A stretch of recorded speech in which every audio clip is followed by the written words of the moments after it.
Good morning, everyone. I'd like to call this meeting the Sacramento County Board of Supervisors for September 11th, 2018 to order. Madam Clerk, would you take the roll, please? Good morning. Supervisor Cerna? Here. Kennedy? Here. Frost? Here. Natoli? Here. Peters? Here. And you have a quorum. This meeting of the Sacramento County Board of Supervisors is cablecast live on Metro Cable 14, the Local Government Affairs channel on the Comcast, Consolidated Communications, and AT&T UVerse cable systems. The meeting is closed caption and is webcast at sacmetrocable.tv. Today's meeting will be repeated Friday, September 14th at 6 p.m. on Channel 14. A DVD copy is available for checkout from any local library branch. Members of the audience wishing to address the board may fill out a speaker slip and hand it to staff. When the chair calls your name, please come to the podium. Also, please silence your electronic devices at this time. Would everyone stand and join me in the Pledge of Allegiance, please?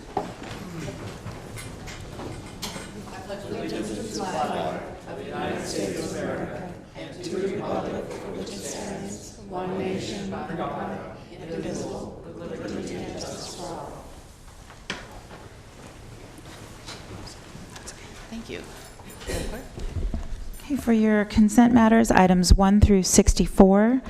Item 13, you are introducing an ordinance.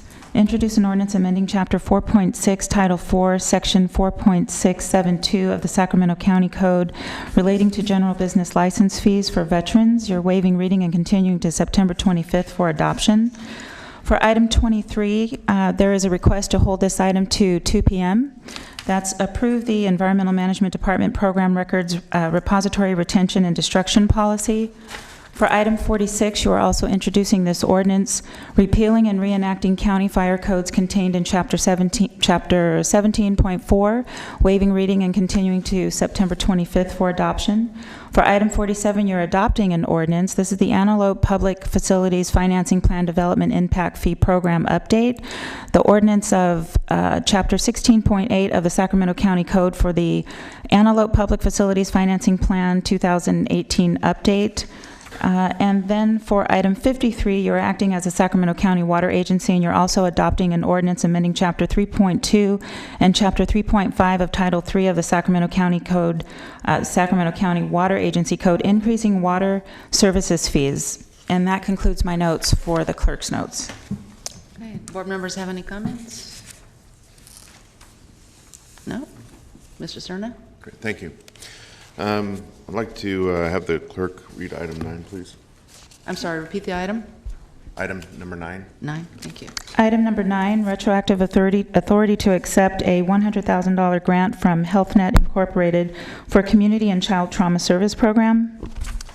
So I just wanted to take the opportunity to extend my sincere thanks to a number of folks that made this grant possible, and these are all individuals I know join me in looking forward to the work that we're going to use these resources towards to plan and look at the prospect of training for adverse childhood experiences and survey instruments associated with the principle of trauma-informed care and different aspects of service delivery here in Sacramento County. I first and foremost want to thank Kelly Todd with HealthNet. She and I have been discussing the opportunity to do this for a number of months. I don't think she's here, but she might watch the broadcast later, but I certainly want to extend my thanks to Kelly and HealthNet.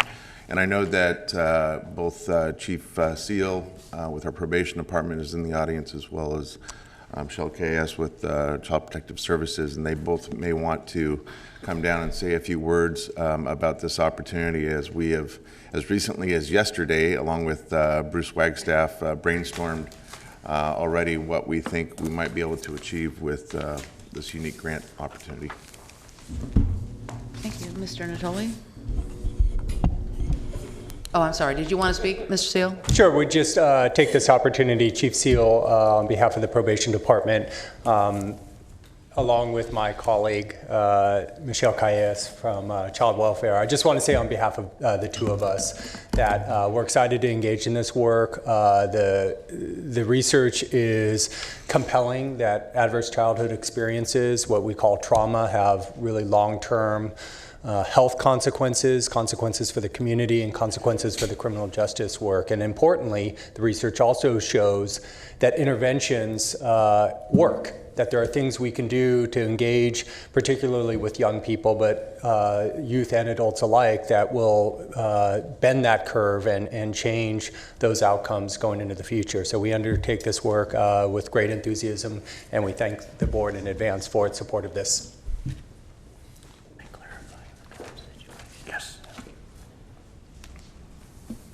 Good morning, Michelle Callejas, Department of Child, Family, and Adult Services, and I think Chief Seal said it most eloquently, and I'm excited to be part of this work. As you all know, that the children and families that we serve within Child Protective Services and Senior and Adult Services have experienced multiple traumas throughout their life, and we have an ability to come together as a community and get folks trained on how to address trauma up front and hopefully increase well-being within our community. So I welcome the opportunity. Thank you. And Mr. Wagstaff, I don't know if you wanted to say anything at all. Well, Supervisor, thank you. I think I would just echo what both Lee and Michelle said. This is an important opportunity for us to expand on the work that we're doing, working with our stakeholders. As Lee said, the research is very clear on the need for this work, and we're excited to have this grant and get going. Thank you. Thank you, Madam Chair. Mr. Natoli. Yes, thank you, Madam Chair. I did want to just call out item number 12, if we could, Madam Clerk. Item number 12, Department of Human Assistance request for relief of accountability for cash losses in the amount of $46,670.54 due to fraudulent checks. Yes, I spoke with the county executive in my briefing yesterday, and I do think that the staff report ought to have some supplementary information about what we actually did to try to recover these losses before we write them off. I know that this board was informed, and may have even been in a previous staff report, Mr. Gill, but if one picks this up, it doesn't be size, just a brief comment that we investigated and attempted. I think there should be some description behind that, because we made a pretty extensive attempt to recover these, and again, we were, again, defrauded, and there's quite a story behind it. But I would ask that be attached to this item, so for future reference, people would know that we went to pretty great extent to try to recover these dollars, which are... We'll prepare that and submit it to the clerk to be added to the records. Okay, thank you very much. Thanks, Mr. Thank you. As for me, I'd like to let the record reflect a recusal on item 36, 48, and 59 due to potential conflict of interest. Okay. Madam Chair, I had one clarification I needed to make on item number 11. Ms. Clerk, can you read that into the record? Item number 11, approve a 15-month contract extension with KP LLC to continue providing cups, print, mail, and paperless billing services from October 1 through December 31, 2019 in the amount of $750,000. We did send out an email clarifying this, but I wanted the record to reflect, even though we're asking for a contract till December 31st, 2019, it is our intent to have a new RFP out within the next couple of weeks. And once the process is complete, be back to the board to award a new contract. The length that we have in here is that we're trying to, if there's a change, we need some time to make the changes we need. That's why the December 31st, 2019 date is in there, but our intent is wholly to be back to the board with the process completed so that we can have this issue behind us. Okay, any questions? That was a motion? No, Or I it was have a a question, yeah. Okay. So that means, what's the expectation of an RFQ going out? RFP should be out in 2 weeks. Okay, thank you. Okay, if there are no further questions, is there a motion for the consent item, for the consent calendar? Please vote.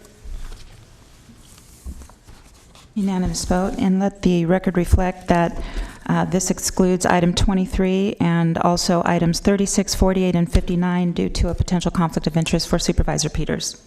Did you say 48 or 40? 36, 48, and 49. 59. For clarification, it doesn't 59. exclude them. You said it excludes them. It Okay. does not exclude them. It just... Those items Chair. are Recused. recused, yes, thank you. Yeah. Okay, at this moment, I'd like to introduce our new airport director. She came in from Portland, and I understand will be arriving towards the end of October. So Cynthia Nickel. Thank you very much. Welcome. I am very much looking forward to working with you all. As airport director, I'll set the vision for where we take the airports from here, informed by building strong relationships with county leadership, the community, and airport stakeholders. I'm going to identify the key initiatives we need to focus on, and I'll work hard to further develop and empower staff. So, thank you all in advance for your input and support. I look forward to working with you. Well, thank you for coming today. We're happy to have you here and look forward to hearing your initiatives when you get here. Great, thanks very much. Welcome. Thank you. Okay. Madam Clerk? Item 65 is the presentation of State Senate resolution by Senator Ted Gaines to the County of Sacramento recognizing the 100th anniversary of Mather Airport on September 18th, 2018. So just the board, I'm going to accept the resolution, then have everyone come down for a picture.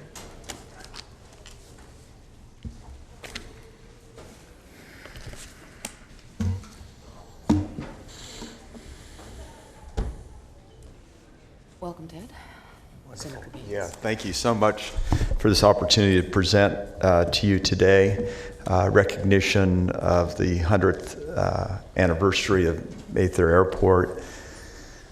And I'd be remiss not to mention 9/11 and the challenges that we had 17 years ago in America under siege, and our first responders ran toward the fire and toward the damage that was occurring, the death, along with our military under siege in the Pentagon and Flight 93.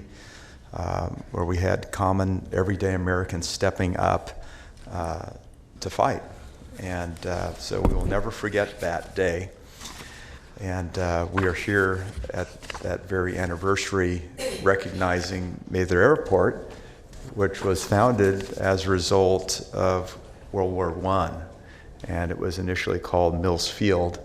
And closely thereafter, just a few days later, it was changed to Mather Field, and that was as a result of a young U.S. Army Signal Corps pilot killed in a mid-air collision while training in Texas early in 1918. And you've done such a wonderful job with your air show, starting in 2006 with over 100,000 spectators, and continue to do that. And we thank you for presenting that to our region and our community.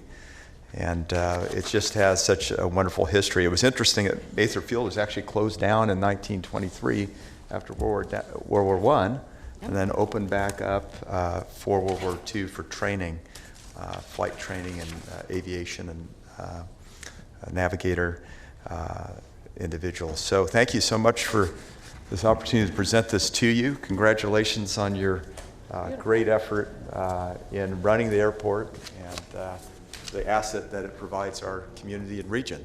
Thank you very much. Thanks, Ted. Thank you. Thank you.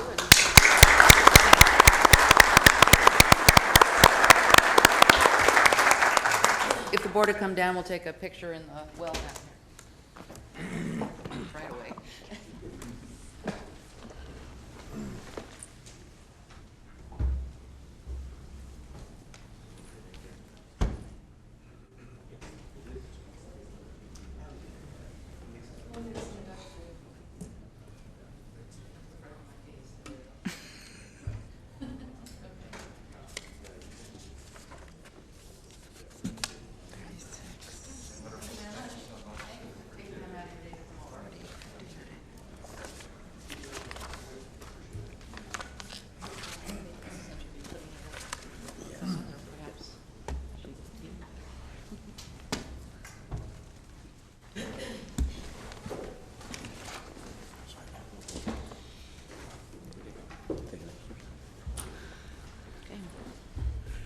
Item 66, presentation of resolution recognizing Sacramento County Sustainable Business of the Year Award recipients for 2018. Ms. Livingston, welcome. Thank you. Thank you, Board Chair Peters and honorable board members. I'm June Livingston, Permit and Environmental Regulatory Consultant with the Business Environmental Resource Center. As most of you know, it is Burke. We are here today to celebrate National Pollution Prevention Week, September 17th through the 23rd, honoring Burke's 2018 Sustainable Business Award recipients. This is a banner year for Burke. It represents our 25th anniversary. In 1993, the board saw fit and had the vision to create Burke to help businesses that needed help with permit and environmental regulatory compliance. So Burke provides this service in a free and confidential manner. Confidentiality really makes it possible for businesses, when they talk to Burke, to not have to start the conversation with, well, you know, I have this friend. They do not have to do that. They can talk to us about what their concerns are, and we will help them. In addition to compliance assistance, Burke also helps businesses to certify voluntarily those businesses that adopt environmentally friendly practices in the Sacramento region, and it's become the benchmark for achievable sustainable practices. We've certified 540 businesses and awarded 217 businesses since the Sustainable Business Program began in 2007. We could not do this program without the support of our funding partners that are the Sacramento Metropolitan Air Quality Management District, the Sacramento County Environmental Management Department, Sacramento County Building Permits and Inspection, Sacramento County Department of Water Resources, the Sacramento Municipal Utility District, SMUD, the Sacramento County Sanitation District, Regional SAN, Sacramento Regional Solid Waste Authority, and Sacramento County Planning Environmental Review, and the Sacramento County Airport Systems. This year, the award ceremony will be held at the Golden One Arena in the Grand Plaza. It's a fancy name, but what it really is in the front entrance of the Golden One. It'll be held on Wednesday, September 19th at 8 a.m., and we would like to invite all of you to attend. Please register at eventbrite.com, and the event is free to attend. At this time, I would like to invite Supervisor Peters down to congratulate each winner and to take a photo with the board resolution.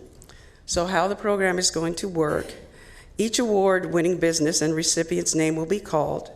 Please come to me to receive your framed resolution. You will have 1 minute to speak, and then take a photo with Supervisor Peters and myself. After all 6 resolutions are presented, a group photo with the board will be taken. Okay, let's start with the award recipients. So first up, in the area of transportation and air quality, we have Taylor's Kitchen and Market. You know these all the same. They're all the same. We have Kathy and Danny Johnson that are coming to the podium to receive the award.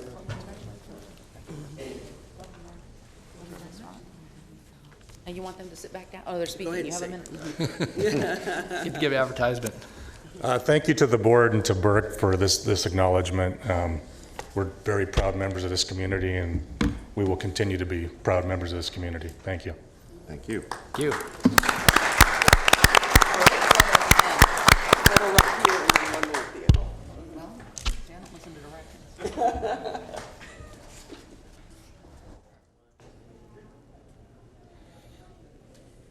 Thank you. Congratulations. In the solid waste reduction category, the winner is Gutter Glove Incorporated.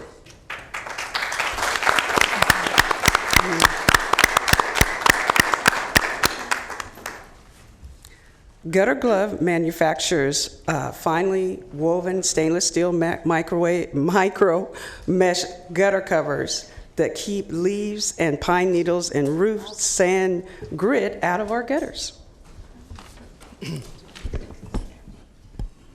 Oh, I'm sorry. And to accept the award is Angela Lujan. Sorry, Angela. That's okay. Good morning. First of all, we'd like to thank the board as well as Burke and the community for honoring us with this resolution. Thank you. Congratulations.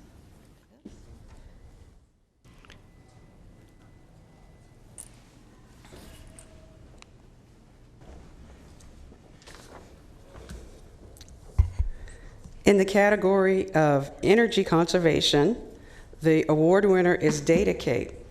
Datacate has worked in conjunction with SMUD to install the first of its kind public data center with cooling infrastructure utilizing innovative Climate Wizard technology for primary air chilling. As a result, Datacate's Rancho Cordova Data Center campus boasts one of the most efficient and economical air-based powder cooling systems in North America. Please, I'd like to welcome Ed LaFrance, who is the Vice President of Business Development and Director of Solutions, Sales and Consulting, Damon Brown.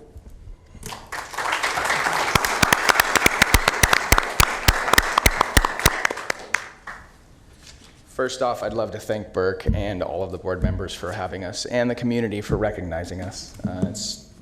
As a technology company, it's super important to us to be able to ensure we're making all of the environmental needs and requirements we do. And through our partnerships with SMUD and our partnerships with the community, we've had the capacity to be able to do it, and our amazing employees have made it happen. So I appreciate it. Thank you.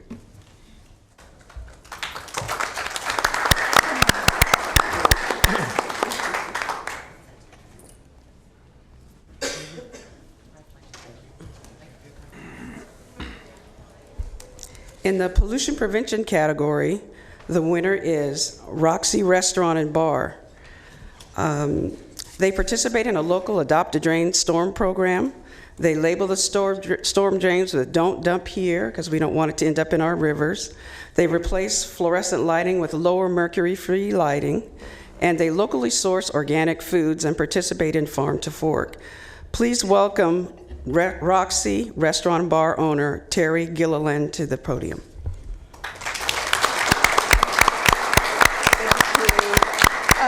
I raced out from the barn this morning to tell my husband that I was leaving, and he's like, "Did you finish your chores? And why are you wearing that sparkly shirt?" And I said, "Well, it's not the Oscars, honey, but we're getting an award this morning," and we're thrilled. And thank you very much. We don't get out much. So I've got the sparkly shirt on, but delighted to be here. Thank you so much.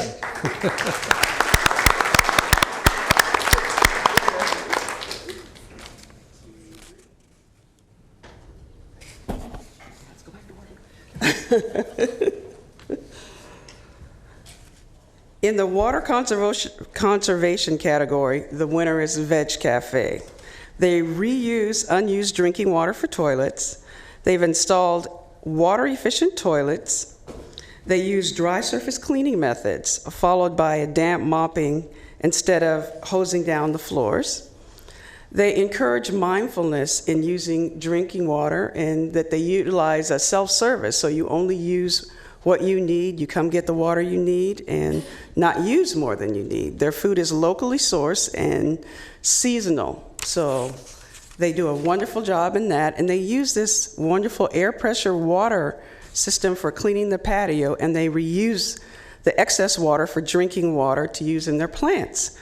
Please welcome Suleika Sun Lindley to the podium to accept the award.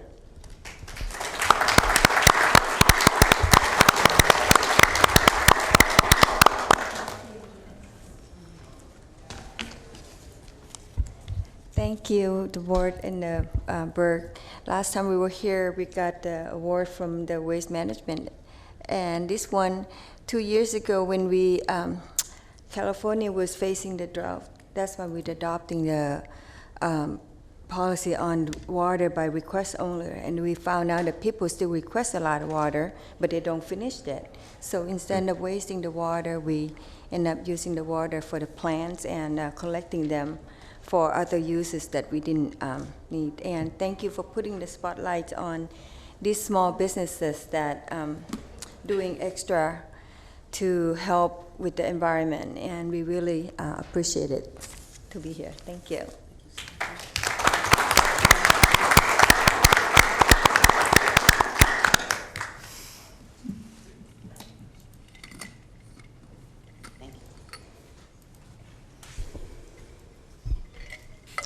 In the green building category, the winner is Clark Pacific.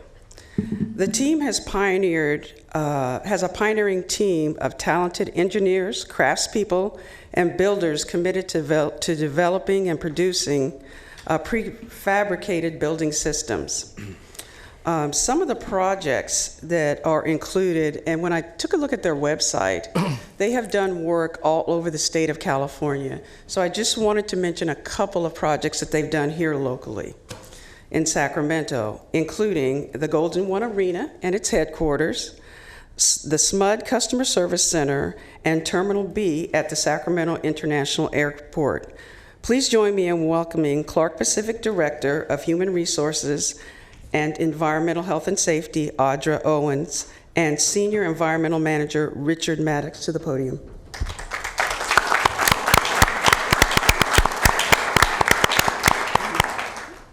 You'd like to say a few words? We just want to say thank you very much to the board and to Burke and the community for this wonderful award. Our environmental commitment to protecting our natural resources and preventing pollution is one of our core values at Clark Pacific statewide, and we spend a lot of energy and resources in making that be a reality. We went on this journey many, many years ago, and we have a branded marketing, we call it Clark Pacific EPA, which is Environmental Proaction.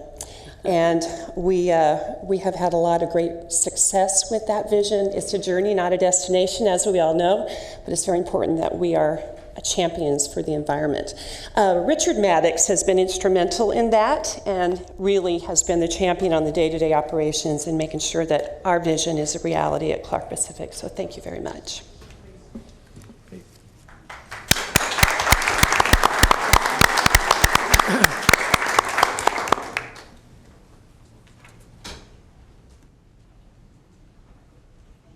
Do you want everybody have photos?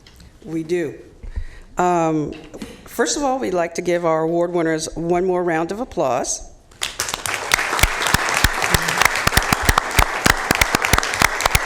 And we'd like to invite everyone to attend the award ceremony on September 19th, as I mentioned, at Golden One. And I wanted to let the audience know that we've been contacted by Congresswoman Doris Matsui.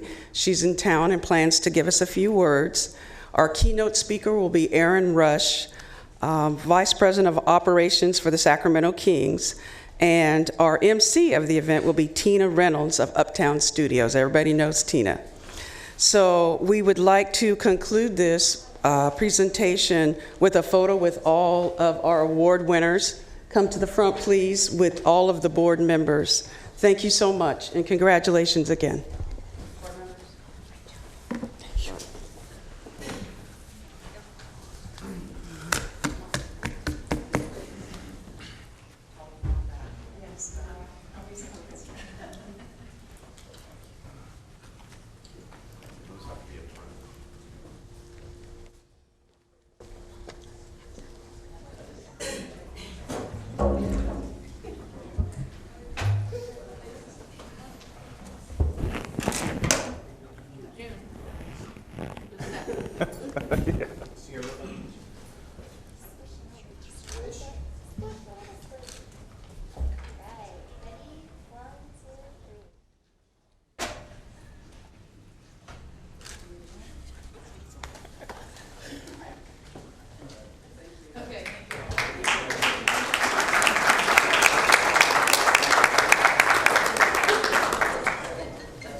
Item 67, presentation of resolution proclaiming September 2018 as National Food Safety Month.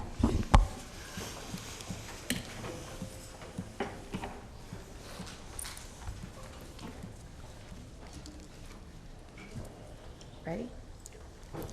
Good morning, Chair Peters and board members. My name is Marie Wooden. I'm the interim director for the Environmental Management Department. Joining me this morning is Jason Baitzer. He's our division chief that oversees our food safety program. I want to thank the board for allowing us to present the Award of Excellence, as well as the resolution that declares September as National Food Safety Month. This declaration is very important because it recognizes and brings awareness to the hard work that our food inspectors, as well as the restaurant owners and operators, work in the areas of health and safety in our food program. Thank you very much. And I also want to say that in addition, that they work together in minimizing the foodborne illness outbreaks in Sacramento County. We have a record of being lower than the state foodborne outbreak statistics. During the presentation, we will be announcing the winners in each of your districts. We're going to ask you to please step down to the podium to issue the award. And now Jason will go ahead and do the presentation. Thank you, Marie. Good morning, Chair Peters, members of the board, Jason Baitzer, Environmental Health Division Chief.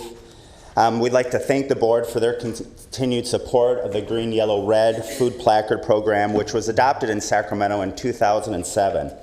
This program has been an effective food safety program that has helped reduce major violations and as Marie mentioned, help reduce foodborne illnesses in Sacramento County.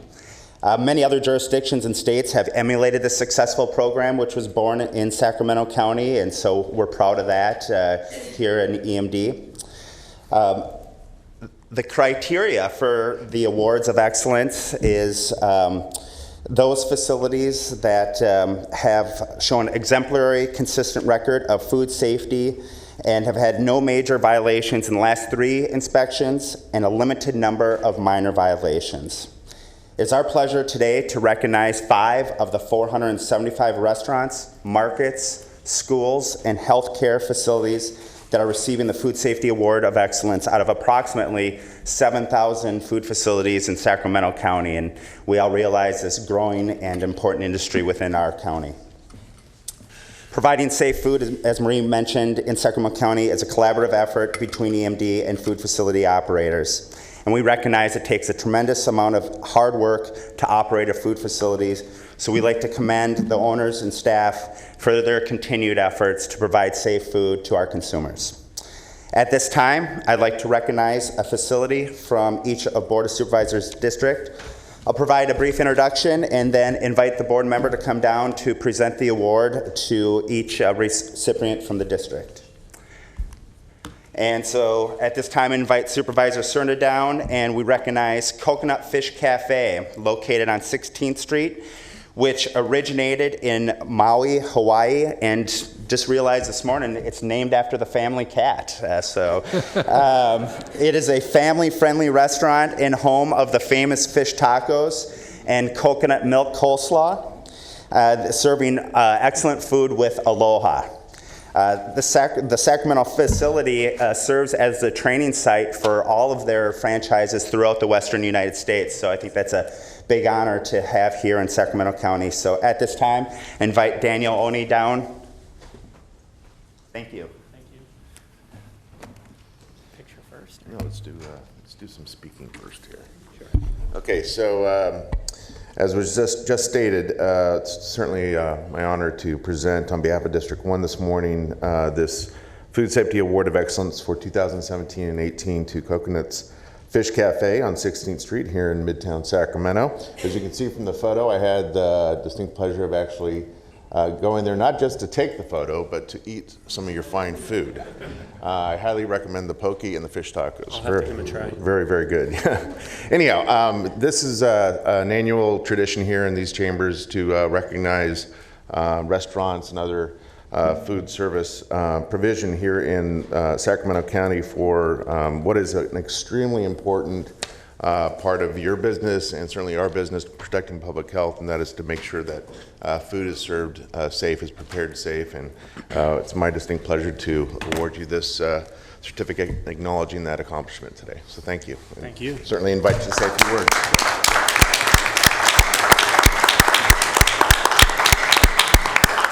I'm honored to take this award, or accept this award, on behalf of the entire team at Coconuts, not just myself, Mike, and Stephen, my managers, but the 20-something people who work for me here in Sacramento and at all the locations, because we try and instill in them a certain degree of pride in their work, and that's something that comes through for the customers and the people here in Sacramento and beyond. So thank you very much. Very good.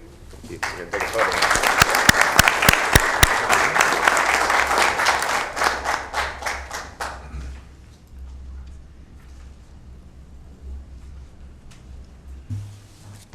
Congratulations. Thank you. Thank you.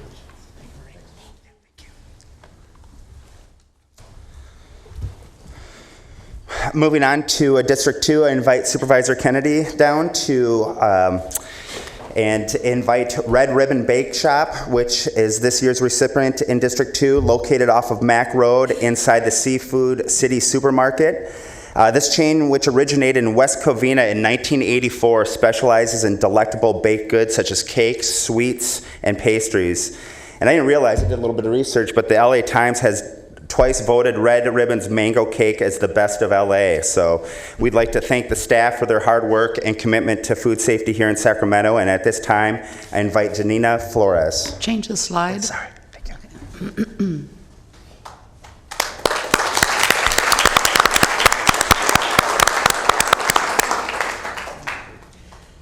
So I actually had, Jason, thank you for stealing my thunder because I was going to mention the mango cake. The mango roll is actually phenomenal. If you haven't had it, you need to go by. I took one home and it was great. One of the challenges that Red Ribbon actually has is if you've been to the shop, it's actually in another store. So that for food safety presents a whole bunch of different challenges because it's so open. And if you come in there, you will see immediately upon walking in that they take very seriously not only their merchandising and the product, but also their cleanliness. So I want to thank you very much. You're a pillar in our community, and we appreciate it. And I also like to, for the photo, I'd like to have Bill Knowlton join me. He's he's executive director of the Mack Road Partnership, and of which you are a valuable part of that. So thank you very much.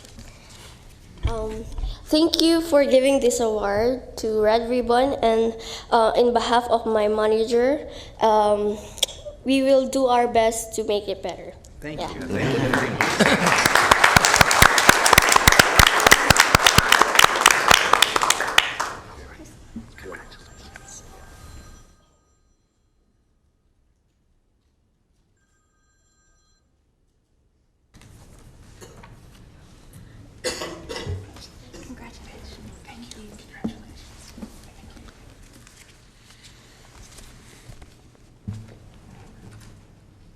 At this time, I invite Chair Peters down to recognize El Camino High School in District 3, home of the Eagles. Their 3 R's are respect, responsibility, and readiness, which is reflected in their commitment to food safety.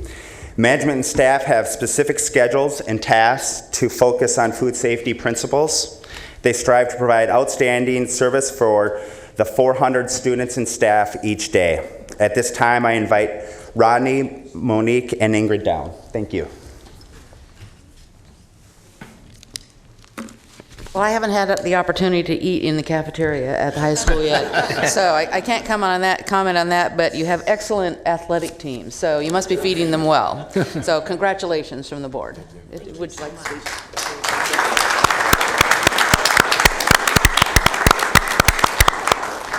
Good morning. My name is Monique Stovall. I'm the Director of Nutrition Services at San Juan Unified School District, and I have the honor of working with Ingrid and Rodney. Rodney joined the El Camino team only 3 years ago, and his team of 7 people serve over 400 meals every school day. That includes breakfast and lunch. They make sure that students are ready to learn each school day while making sure that they are in line with very, very strict food safety standards that are set by our Department of Environmental Health and also by our district. So thank you very much for recognizing Rodney and his team.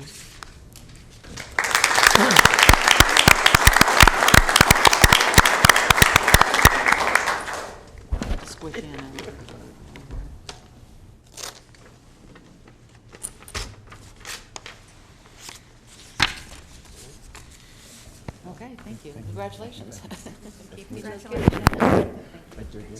Sorry, get a date to get out for a photo.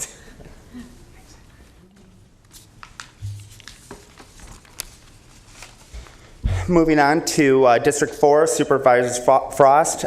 This year's recipient is Noodles & Company, and unfortunately we were told right before that they had an emergency at their food facility, so they were going to be unable to attend, and I guess that's the hard challenges with owning and operating a restaurant facility, so we understand that, but still want to recognize the company and their staff for their great work. So this facility is located off of Bidwell in Folsom, and it's a quick service chain offering fresh international noodles and pasta dishes from mac and cheese to pad thai. Noodles & Company is the recipient of several industry awards, such as the 35 hottest healthy restaurants in America. Visiting the facility and talking with staff, we could sense a true team environment, which is a foundation, their commitment to food safety. So we thank Noodles & Company and their team. And at this time, I'll offer Supervisor Frost. You want to say a few words about the facility?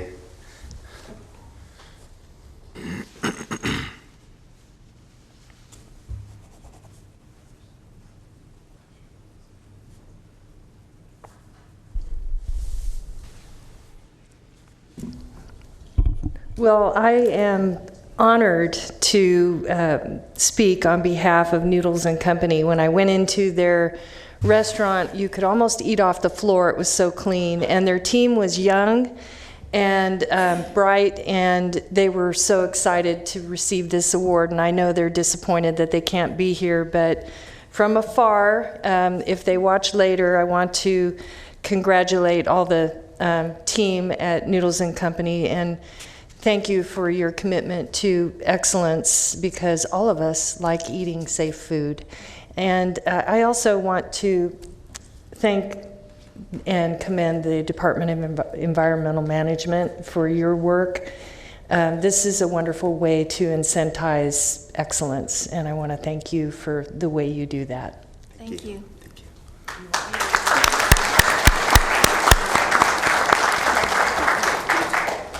I'll do a picture and send it to them.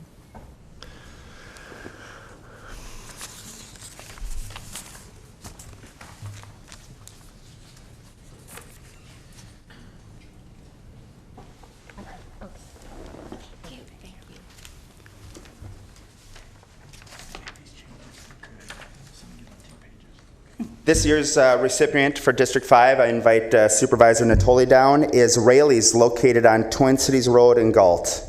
Rayleigh's Supermarket is a privately held, family-owned supermarket chain that operates 121 stores under Rayleigh's, Bel Air Markets, Nob Health Foods, and Food Source names in Northern California and Nevada. The company was founded in 1935 by Thomas Rayleigh in Placerville and employs approximately 12,000 workers. Visiting the site, management mentioned that the long-term employees is the key to their success and to food safety, so we appreciate that. And at this time, I invite Hector Saldana, the manager, to come down to receive the award. Thank you.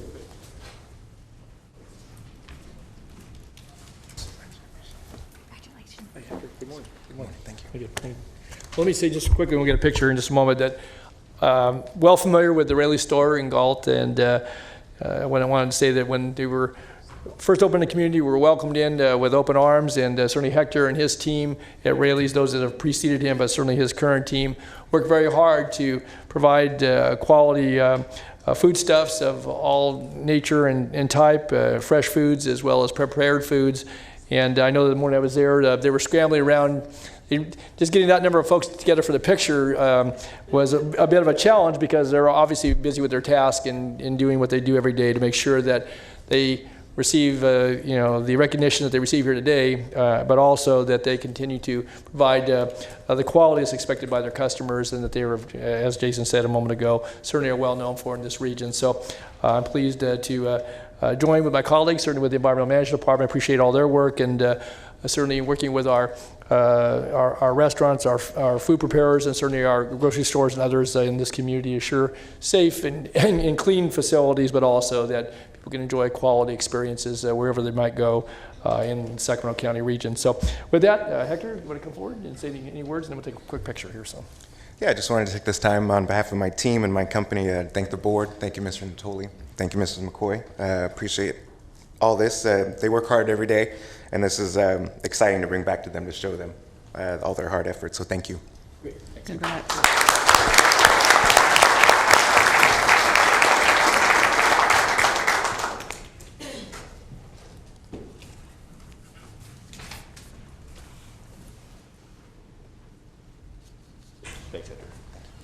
Thanks, Bree.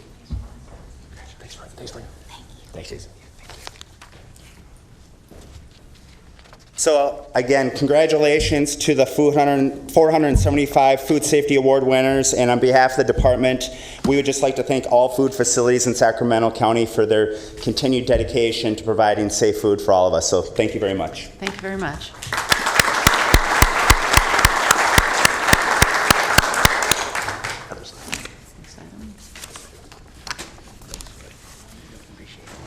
Item number 68, you are acting as the Sacramento Housing Authority of County of Sacramento. This is the Twin Rivers Transit-Oriented Development and Light Rail Station Project. Approval to request bid proposals for infrastructure construction and enter into contracts. Amendment of the Choice Neighborhoods Implementation Grant Budget for Housing and Pre-Development. Related loan agreements. Good morning. My name is Bern Wickhammer. I'm a program manager in the Development Department of the Sacramento Housing and Redevelopment Agency.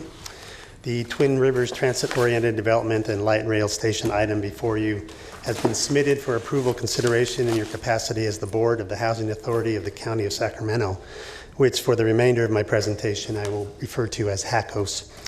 The recommended actions represent the next steps in moving the Twin Rivers project closer to the point where new housing construction can finally begin. As owner of the Twin Rivers project and lead recipient of the $30 million Choice Neighborhood Implementation Grant, HACOS is requesting authorization for the Sacramento Housing and Redevelopment Agency as the previously approved project manager to issue bid proposals on its behalf for the demolition of existing public improvements and the related construction of all new infrastructure for the project.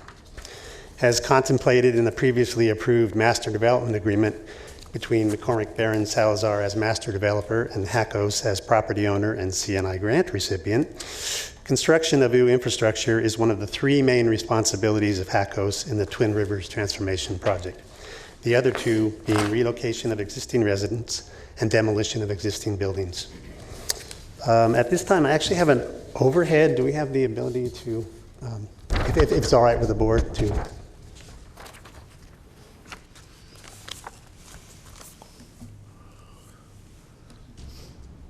Thank you. It was not part of your package because it's fresh off the press. It's brand new information and current as of yesterday. Thank you. As can be seen on this overhead, the first phase of relocation and demolition is now complete. The dotted line delineates the two phases of relocation and demolition at Twin Rivers.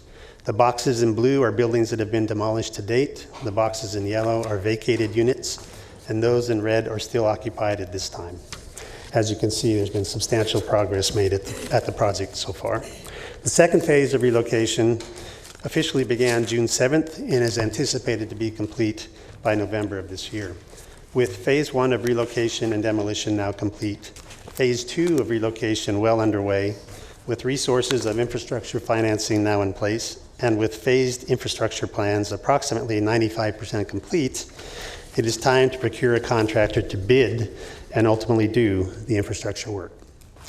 Given the extensive experience of SHRA construction management staff in managing public improvement, infrastructure, and large dollar multifamily construction contracts, this report requests approval for SHRA to not only manage the infrastructure procurement process, but also manage the infrastructure construction process as well.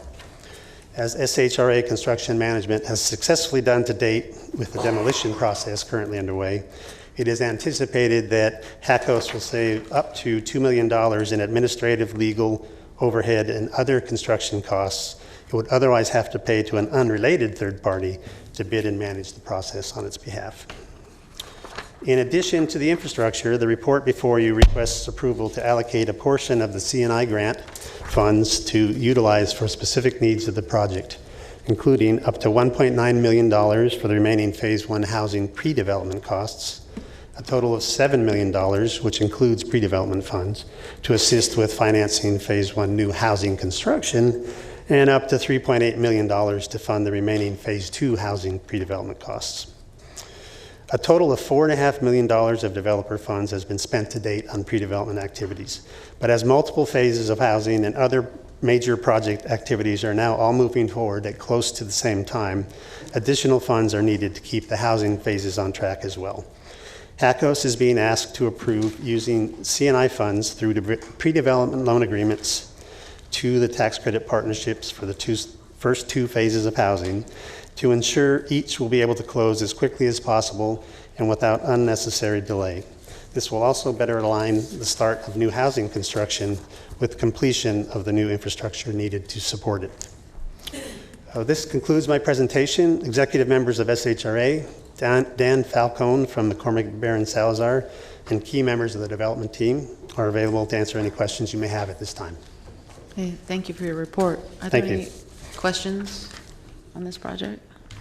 I had one. I noticed that you had trouble on grant funding. It got turned down a number of times. Did you get any response back as to why the application was lacking or what caused the? Yes. We actually, as I recall, I think it's in the staff report, but as I recall, I think we applied to at least 3, possibly 4 different competitive sources of financing for the project. And unfortunately, to date, we've been unsuccessful in all 4 of those attempts. Each of those attempts, after notification of not receiving the grant, there is a debriefing meeting or conference call held with the provider of the funds to let us know where we might improve for the next round. And so for 2 of those 4 sources of funds, including the AHSC, Affordable Housing Sustainable Communities Fund, or loan program, and the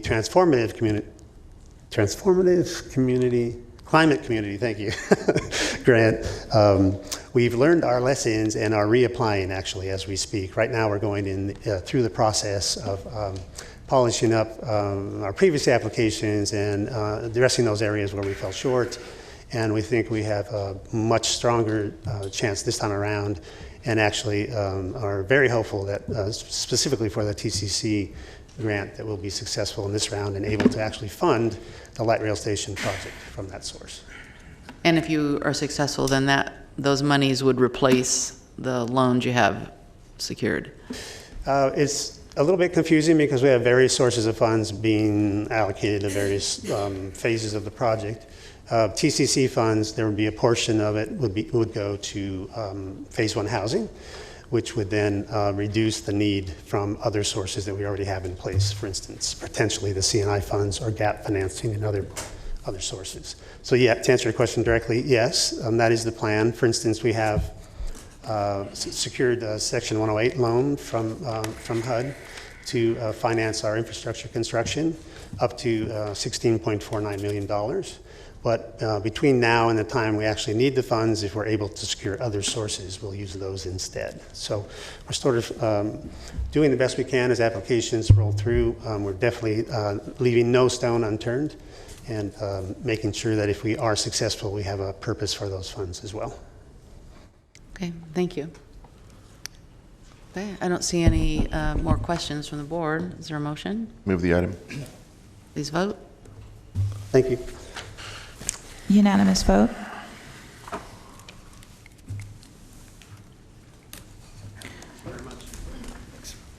Item 69, authorize the Director of Airports to negotiate and execute retail, kiosk, and specialty coffee concession agreements at Sacramento International Airport. Is Donna Scranton here going to give the report, or? Yes. What's the plan? Mr. Executive? Madam Chair, we do have a request to continue this item until October 16th, but I also know from the clerk's office that there are members of the public that are here that want to address this item. What I would suggest is that we can give you a brief presentation what the item is, hear the public input, and at that point the board can deliberate about the extension request that we have. Thank you. Good morning. Good morning. My name is Donna Scranton, and I'm the manager of Properties and Business Development for the Sacramento County Department of Airports.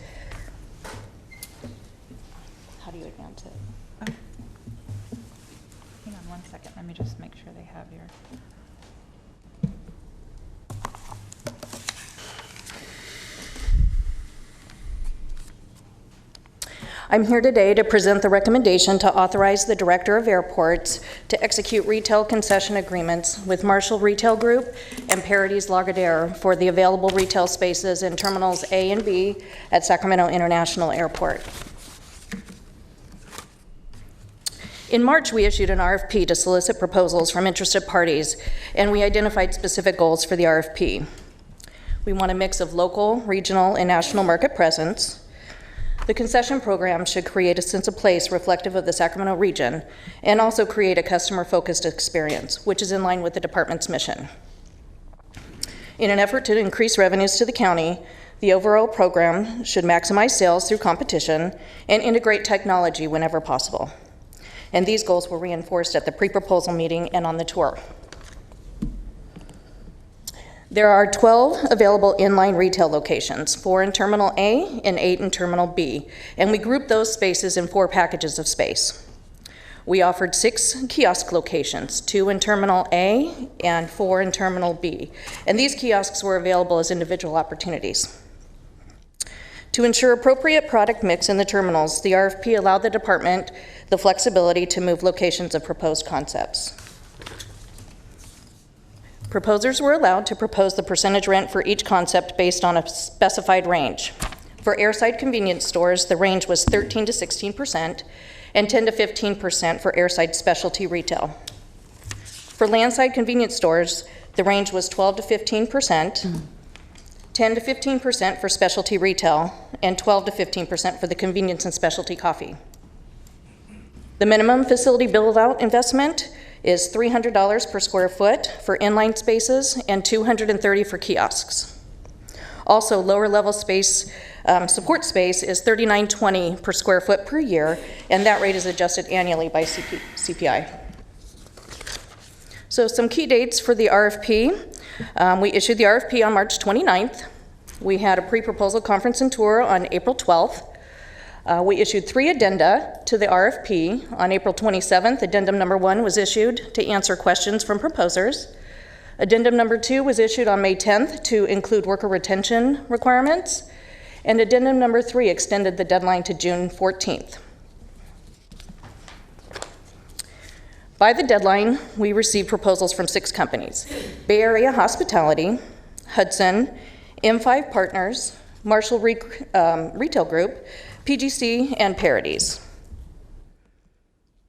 We assembled a 4-member committee that was comprised of a representative from SFO Concessions, a marketing and advertising consultant, and representatives from airports, properties, and planning and environment sections. Each proposal was evaluated based on the evaluation factors specified in the RFP, up to a total of 100 points. Brand and concept was weighted the highest with 30 available points. Capital investment and design and financial criteria were worth 20 points each. Experience and quality of past performance and management and operations plan were worth 15 points each. So this is the summary of the scoring for each of the packages and kiosks. I will describe in detail the recommended concepts and their locations in the terminals a little bit later. Marshall received the highest total score from the panel for package 1 in Terminal A, and Paradies received the highest scores for packages 2, 3, and 4 in Terminal B. For kiosks 1 and 2 in Terminal A, Paradies received the highest scores from the panel, but the panel felt the design of the kiosks and the concepts would be a better fit in Terminal B. Marshall's To Me Luggage and Travel Well were the other concepts proposed for the Terminal A kiosks. And the panel determined Marshall's proposed concept for kiosk 3, Bagalini, together with the Travel Well kiosk, better match the passenger demographic and overall product mix in Terminal A. So moving down to kiosk 3, Sidewalk Juice concept received the highest points for that kiosk in Terminal B. However, the decibel level of the juicers and blenders was determined to be too high for that location on the west end of the terminal. Therefore, Paradies Janie Cakes was recommended for kiosk 3. PGC's newsstand concept had the highest score for kiosk 4.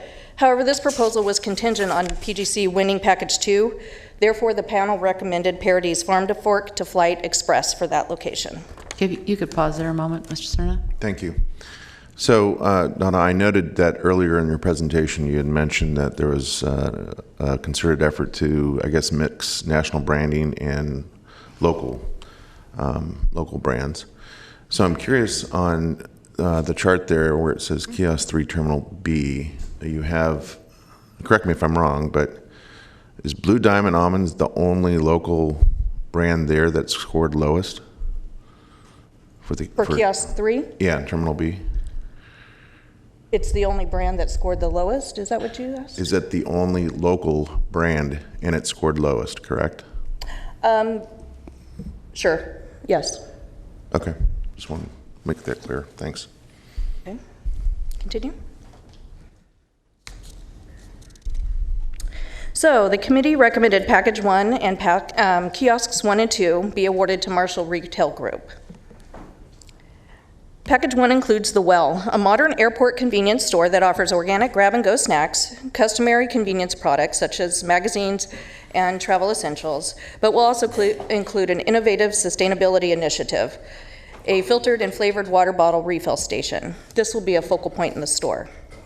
Also in Package 1 is At Ease, an athleisure apparel store, and Pop Socks, a fun, novelty, and themed sock store. Kiosk 1 and 2 are just outside of the food court seating area in Terminal A. Bagalini, as I mentioned earlier, is recommended for Kiosk 1, offering lightweight bags and purses designed for the busy traveler. And Kiosk 2 is Travelwell, a wellness kiosk with grab-and-go travel kits and other unique travel necessities. Excuse me.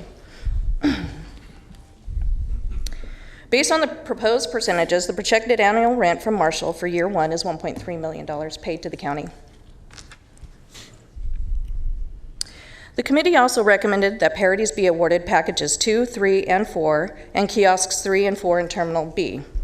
The proposed concepts for Kiosks 5 and 6 showed a net loss every year of the agreement, and the panel decided it was not in the airport's or concessionaire's best interest, so they did not score or recommend award of these kiosks. Pause for a moment. Yeah, can you just Mr. Kennedy? explain that last part? Can you explain Sure. that? Why don't you back up the slide? Yeah. So kiosks 5 and 6 were proposed for the landside locations, which are pre-security and away from the APM. And the proposed concepts were sunglasses and another retail item, specialty retail item. And those, when they submit their pro formas, it showed a net loss every year. And I think the attempt was to try to provide the customer service while still having a loss each year. And the panel did not feel that it was necessary at this time to have those kiosks filled. Okay, thank you.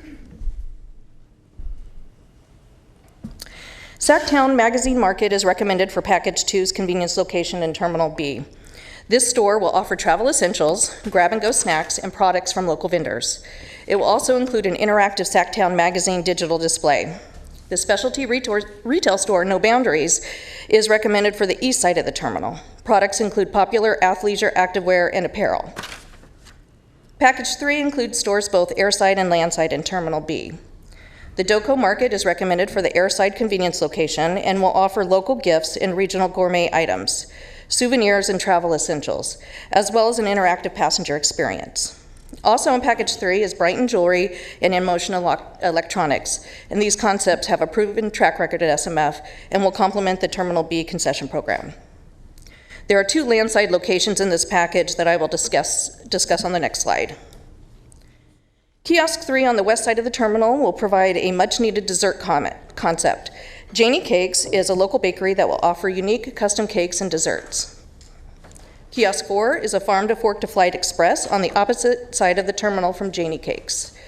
This kiosk will offer healthy grab-and-go items and snacks, and both kiosks will provide coffee, which will alleviate the morning coffee rush in that terminal.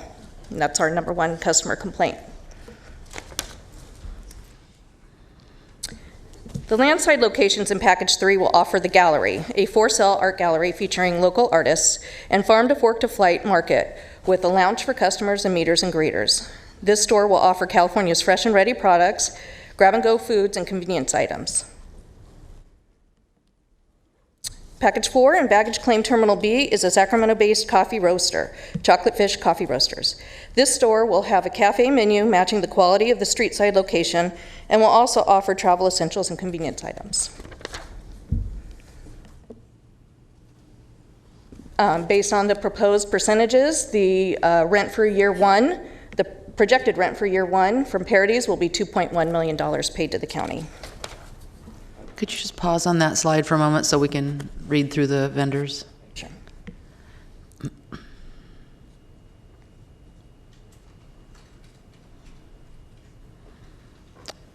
Okay, thank you. We believe the recommended concepts proposed for all of the kiosks and packages meet the goals of the RFP and truly give our passengers a unique experience in the terminals. A highlight of some of the agreement terms with Marshall and Parodies. The spaces will be released to the concessionaires January 15th for an approximate 6-month build-out. The term of the agreements are 7 years from the date of beneficial occupancy, and both agreements have worker retention and labor peace requirements. So the next steps is that we will finalize the agreements with Marshall and Parodies, and then we will begin the design and review process. Any questions? Any more questions, Mr. Cerna? Yeah, I noted that the one of your slides had a list of who the various agents were that participated in your selection process. Yes. What I didn't see there was that you had, correct me if I'm wrong, but I believe you had invited a representative from Visit Sacramento. Yes. And for whatever reason, they didn't participate? Right. At the last minute, right before we were about to distribute the proposals, there was a scheduling conflict with that representative, and she was no longer able to participate. So we had no one representing tourism from Sacramento on the selection board? Not from Visit Sacramento, no. Okay, thank you. Mr. Kennedy? I don't have so much of a question, but I do want to commend staff. This was a little different than usual, and I think in a good way, as far as encouraging local, encouraging Sacramento-centric experience at the airport, even though it didn't work out that way, including Visit Sacramento on the panel. I commend staff for that. I think that this is the direction that I'd like to see the airport to continue to go in, is being something that links with tourism and links with Sacramento and isn't just a place where people, embark and disembark planes. So I just wanted to say well done on that respect. Thank you. Thank you. Supervisor Frost? I have a question relating to the process in the bidding on each of the terminals and the kiosks. When you put the RFP out and you're asking for people to bid, they were bidding on specific locations. Were they bidding on specific locations, or were they bidding on any location they could fit into? In the beginning of your presentation, it sounded like people were bidding on specific kiosk locations. Yes. So the packages were grouped into, there were specific locations in each package. So in Terminal A, there were 4 inline retail locations and 2 kiosks, and those spaces were specified, as it were in Terminal B. And so when they bid on those locations, then in your staff report, you went on to explain that there were some that you felt would fit better in another place, and so you asked them to update their application to another kiosk. Correct. We identified the kiosks that we wanted to switch to another terminal, and then we asked the proposers if they would be agreeable to that change, and they were agreeable to that. You asked only those specific proposers or everybody who was bidding for the job? Because for some of the people that were bidding for the job, there was that sense that they scored highest on that RFP, and then there was some inconsistency in the RFP process and the protocol of how that should have worked. Okay, so the panel looked at everything, all of the proposed concepts for the inline spaces and the kiosks. And based on the proposals, specifically for Terminal A, kiosks 1 and 2, the proposal was for a farm to fork to flight express, and that, the location of that kiosk didn't make sense for the Terminal A food court. And also the design of the kiosks were a little bit high and obstructing the view in Terminal A. So they discussed moving it over to Terminal B, which is a lot, it has a lot higher ceilings, and the kiosks just fit there. So I guess my question goes to procedure. Is it, when you put something out for an RFP and people bid on it, can you just make adjustments in the middle of it, or do you have to only consider those who applied for that one RFP in that? So the RFP section? gave us the flexibility. Or do you need to cancel that and go out for a new RFP so that everybody has a chance to compete under the same circumstance? So the RFP gave us the ability to move locations based on what was proposed and what the panel and department determined was the best product mix for each terminal. So we had the ability already in the RFP. Okay. And that was discussed at the pre-proposal meeting as well. We advised everybody that we had that flexibility. And all the applicants knew that as well? It was in the RFP, yes. Okay, thank you. Thank you. Stand by. I've got a number of speakers. If you wish to speak on this issue, please get your request to speak in. The first speaker is Roderick McOwen.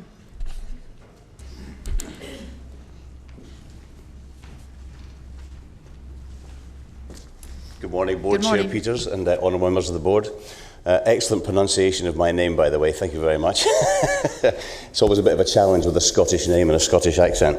I know. My married name is McEwen, so and it's spelled about 50 different ways and pronounced that many ways too, so I was working on it. Indeed. Thank you. I'm the Chief Development Officer of the Marshall Retail Group, based in Las Vegas, Nevada. We're the largest independent US-owned retailer in the travel retail sector. We bring innovation and creativity to the market, and with a very strong focus on local product and local representation. I'm here today actually with our proposed ACDBE minority partner, Ms. Desiree Rodriguez. This would be her first airport opportunity. She has an excellent concept in Travel Well, which also features a significant amount of local product, so the board should have no problem in wondering whether or not local product or local representation will take place here. We're very excited to get started in Terminal A, should it be approved, in January 15th, 2019, not very far away. And we clearly have no problems whatsoever in local worker retention and labour peace. That's something that we're well used to across the country. It's our normal modus operandi. And we look forward to working with Ms. Nicol and her team in a positive partnership approach. Thank you very much. Thank you. Patrick Wallace.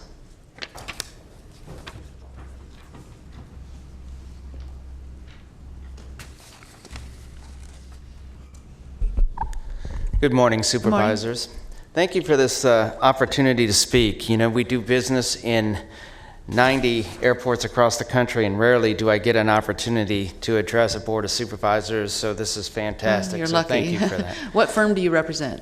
I am with Paradis Lagardère. I am the Vice President of Business Development, and I was the project lead on this particular RFP.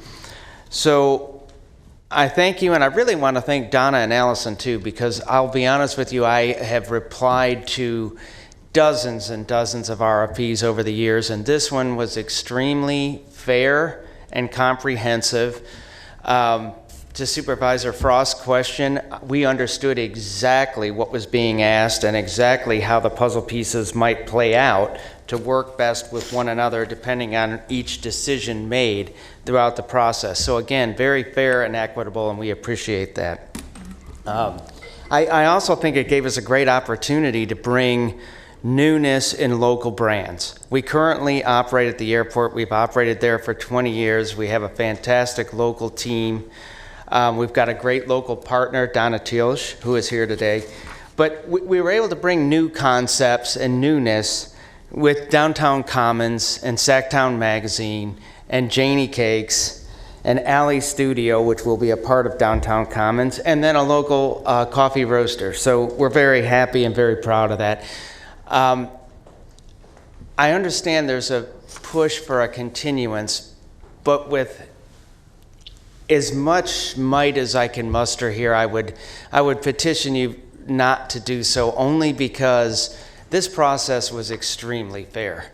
In their wisdom, the people in concessions put ranges out there. They controlled the wild and crazy bidding that can sometimes happen. It was a very fair and equitable process. We can kick the can down the road, or we can take the principals who are here today from the players, and we can make a decision. And I implore, the Board of Supervisors, let's not put off to tomorrow what we can accomplish today. We're here today, let's accomplish it today. And with that, I would also welcome Cindy. Congratulations and welcome, and thank you all very much for the opportunity to speak. Thank you. Thank you, Mr. Wallace. John Lambeth?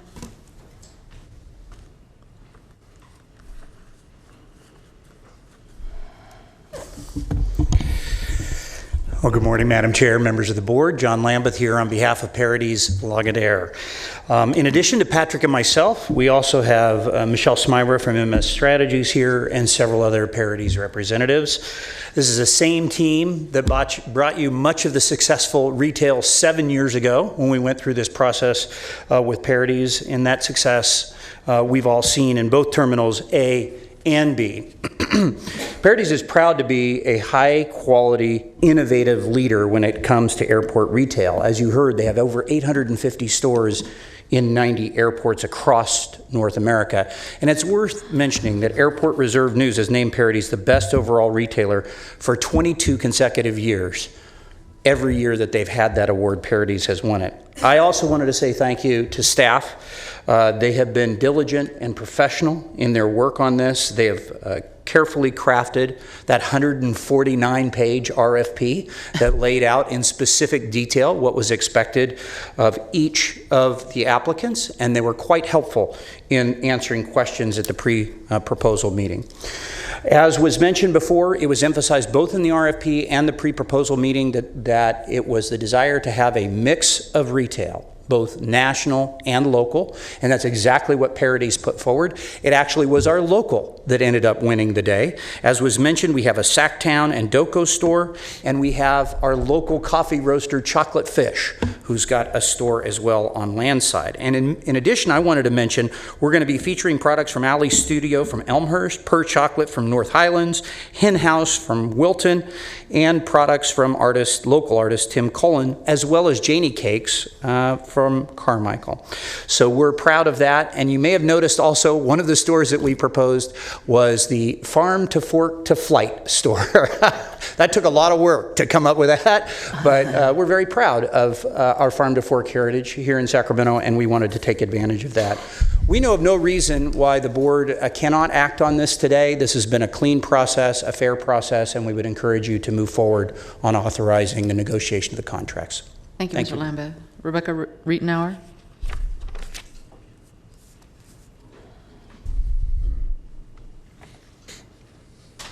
Good morning. Good morning. Thank you for the opportunity to speak. My name is Rebecca Rietenauer, and I'm a server and have worked at the Esquire Grill at the Sacramento airport for about 5 years now. I enjoy working for the airport, greeting visitors to our city and county, and making sure they have a good first or last impression as they come or may be leaving. My coworkers and I really are the face of Sacramento. When people visit our county, we have good and stable jobs that allow me to support my 2 kids as my husband's overseas serving our country. We have good and stable jobs, and I want to thank the county for taking the steps to make sure that there is labor peace at the airport. Many of the retail workers wanted to be here today, and unfortunately they are working at the airport. On their behalf, thank you for taking the steps to ensure labor peace with the recommended companies for their new retail bid. Thank you. Thank you. Chris Rack. Good morning, members of the board. Thanks for the opportunity to speak. My name is Chris Rack. I'm the president of Unite Here Local 49.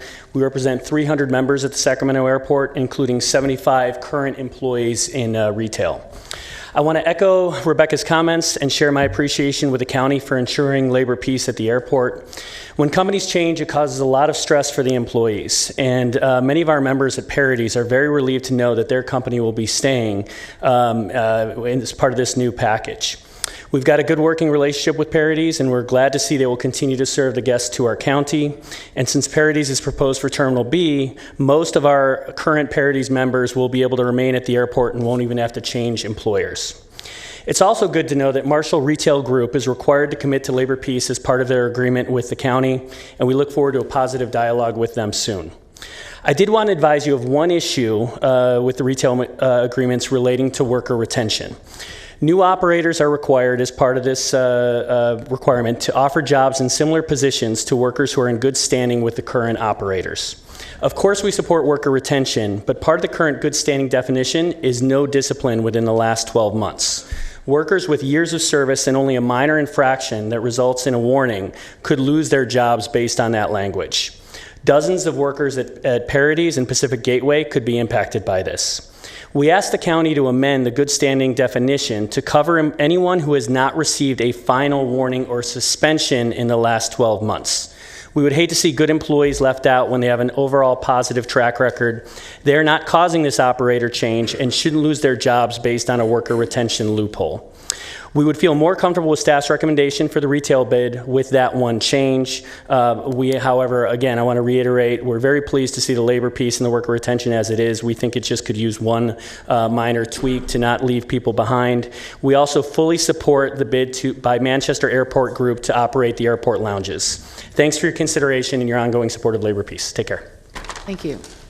Donna Tielsch.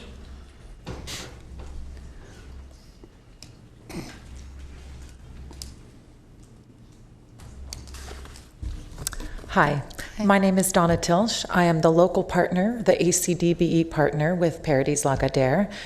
For those of you who don't know what that means, it's Airport Concessions Disadvantaged Business Enterprise. I'm a homeowner here in Sacramento. I'm also a longtime business owner. So my original store, Visions of Eden, we opened in 1997, and we are still in that original location. And so, yes, that's been 21 years. Clearly, I opened that store when I was 8. I also have a dance studio, Tango by the River, which I opened in 2000. So I am heavily invested in Sacramento, both as a homeowner and as a business owner. And as such, I urge the board to accept the Sacramento Airport's recommendation for Parities Lagardère. Frankly, Parities is a fantastic company to be a part of. And I do believe that not only is this package the best for me, for this local stakeholder, but also the best for the airport. And so I urge you to accept it. Thank you. Thank you. I want to thank you for preparing me for my trip to Buenos Aires, by the way. Absolutely. Not sure what that was, but I can hardly wait to find out. Okay, any further comments by staff? If you can address the discipline issue, you did look into it? Certainly, we had the opportunity to review the language that Mr. Rack referred to in terms of modification of the definition of good standing with the current retailer, and from a staff perspective, we have no problem. We could certainly accept the modified language with the approval of the board. And essentially that would be a definition that said an employee, and again, this is an employee who is currently with a concessionaire who could potentially be losing their job as a result of any turnover with the companies. The definition would state that an employee must be in good standing with the current retail concessionaire with no final warning or suspension for the previous 12 months. That language we would certainly support being incorporated in the agreement for employee retention. Does that need an agreement from the vendor?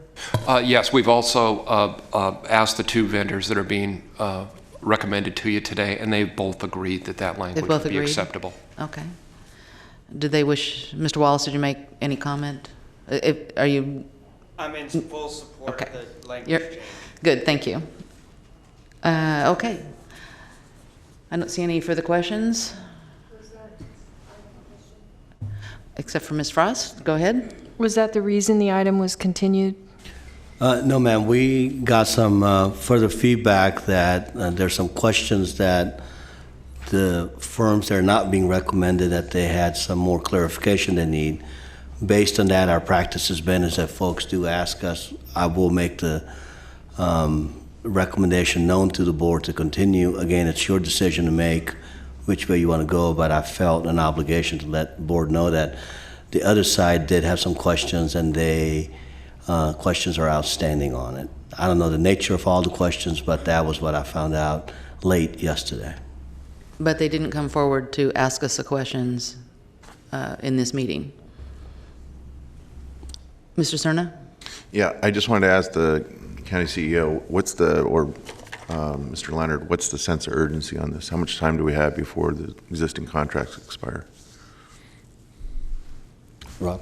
The existing contracts run through the end of October, as I recall, and it's important to get the clock started essentially for the transition of the space, because there is significant capital improvement and sequencing associated with the repurposing of the space and the conversion to the new concepts.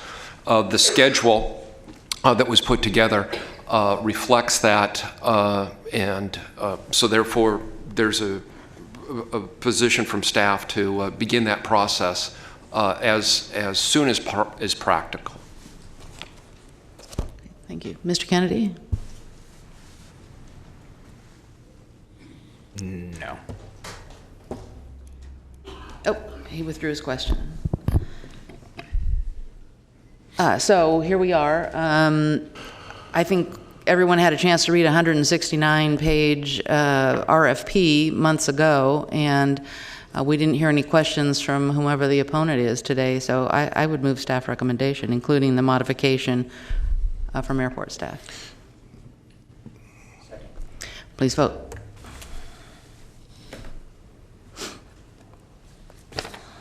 I'm sorry, you were moving staff's recommendation to continue the item? No. Staff's recommendation in the staff report to approve this staff report. Can we do this one more time? I'm sorry. Please vote. I would have preferred to continue the item. So vote no. As per staff's recommendation. No, that was not a staff recommendation. That was a request from one of the applicants. No, ma'am. I just want recommendations. What's in the staff report? What I got was information late yesterday that there was a desire by folks that didn't win this RFP to continue the item, and I brought that forward to the board that that's an option that you have today. I thought you were recommending it, that you were recommending. No, I stand behind the recommendation that airports made on it. What I was introducing is that there's some questions that the other side has. I want you to be aware of that. Our tradition is that if somebody does ask us that, I do present that to you and say that's an option that you have to continue the item. But typically when we continue items, there's not a whole lot of testimony that we go through, and that's up to the board what to do at that point. We don't have anyone who wants to speak on this item? As I said twice, there's no one has signed up to speak on this against it. I'll go ahead and support it. And the motion carries with those members present. Okay, thank you all for coming in today. I do have an off-agenda speaker, if he's still here. Mr. Gale? Did he leave? I don't know who, oh, thank you. I didn't know who was speaking. Okay, he has gone. We gonna go to our nominations? Yes. That would be item number 72. Will Mr. Natoli be coming back? He's going to be back at 2 p.m. for the afternoon session. Okay, could we get through, he doesn't, he's only got Veterans Advisory Commission. Yep. Yeah. Item 72 for your nominations. You are continuing to September 25th, Mission Oaks Recreation and Park District, Sacramento County Youth Commission. Continuing to October 30th, Carmichael Old Foothill Farms Community Planning Advisory Council, Cemetery Advisory Commission, the Cosumnes Area Community Planning Advisory Council, County Service Area 4B Slough House Wilton Cosumnes, County Service Area 4C Delta, Delta Citizens Municipal Advisory Council, Human Services Coordinating Council, Maternal Child and Adolescent Health Advisory Board, Natomas Community Planning Advisory Council, Paratransit Inc., and Southeast Area Community Planning Advisory Council. For your matters today, the Arden Arcade Community Planning Advisory Council. I'd like to nominate Damian Schiff and request the process be waived. Please vote. Unanimous vote with those members present. Area 4 Agency on Aging Advisory Council. Chiefs recommend reappointing Lola Young as the Sacramento County appointee. Assessment Appeals Board. Chiefs recommend reappointing Thomas Kerr, Maurice Thomas, and Gordon Egan to the Assessment Appeals Board. Children's Coalition. Chiefs recommend Michelle Wallner as the education seat and continue the remainder to September 25th. Cordova Community Planning Advisory Council. District 3 continue to October 30th. And District 4. I have a note that we're going to continue to October 30th and that your district is okay with that. I also have a note for District 5 that they were planning to nominate Terry Leimbach. Okay. And then to continue the remainder to October 30th. We already have that. In-Home Supportive Services Advisory Committee. Chiefs recommend Lynn Humphreys to the public seat and reappoint Deborah Hibbler to the provider seat and continue the remainder to September 25th. North Highlands Foothill Farms Community Planning Advisory Council. Continue to October 16th. And are you okay with that, Supervisor Frost? Okay. Public Health Advisory Board. Continue to October 16th. And Sacramento Housing and Redevelopment Commission. District 1 is nominating Cecile Nunley. And I'd like to waive the process. Okay. Second. Please vote. Unanimous vote with those members present. Supervisor Kennedy? Continue to October 30th. Okay. And then I do not have notes for the Veterans Advisory Commission. Continue that to our next meeting then. Okay. The 25th. Got it. And I do want to make a note on record that the filing period has been closed for that. Okay. That concludes your nominations. Okay, is there anything else that we need to do this morning? No, that concludes your morning business. Okay, so we have closed session. Yes, we do. Is everybody ready for 11 o'clock? Yeah, Rob Javon is at a mediation on the I guess actually he can come over. But Okay. we can get started on the first one. Okay, well, stroll slowly to the conference room. Okay, thank you. We're recessed until 2.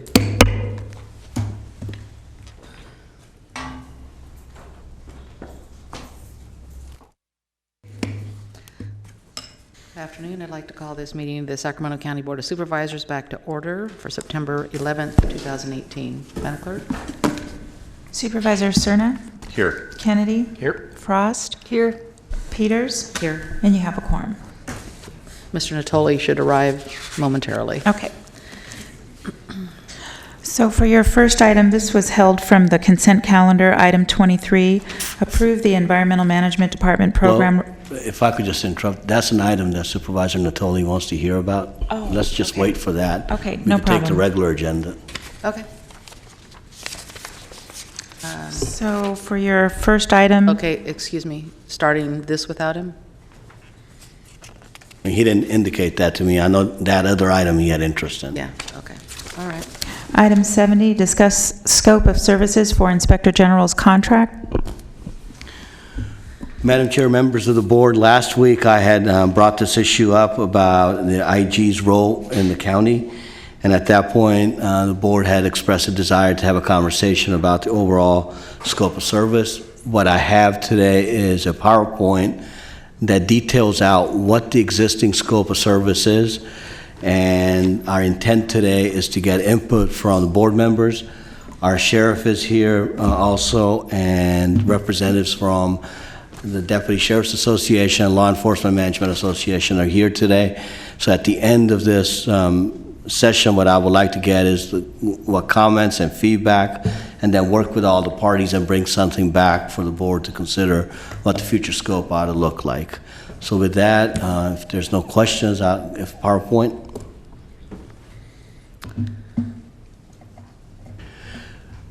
How I would like to conduct this is that it has numerous items that the scope has. What we've prepared is a PowerPoint that has the different points in there, and I can run through all of them, or we can go one by one. It's whichever the board's desire is at this point. And maybe pause after each one and see if there are any questions. So I'm not going to read it verbatim, but I think in the staff report and what's up on the screen is the first item of the scope of service. Any questions on that? Okay. Ms. Frost? I have a question related to... Is your microphone on? In item 1,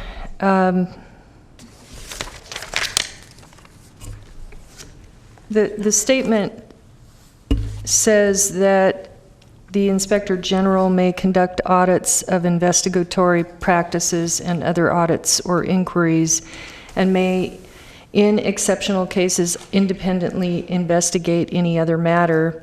But then at the end of the statement, it says, as requested by the sheriff or directed by the Board of Supervisors. So the question I have is this,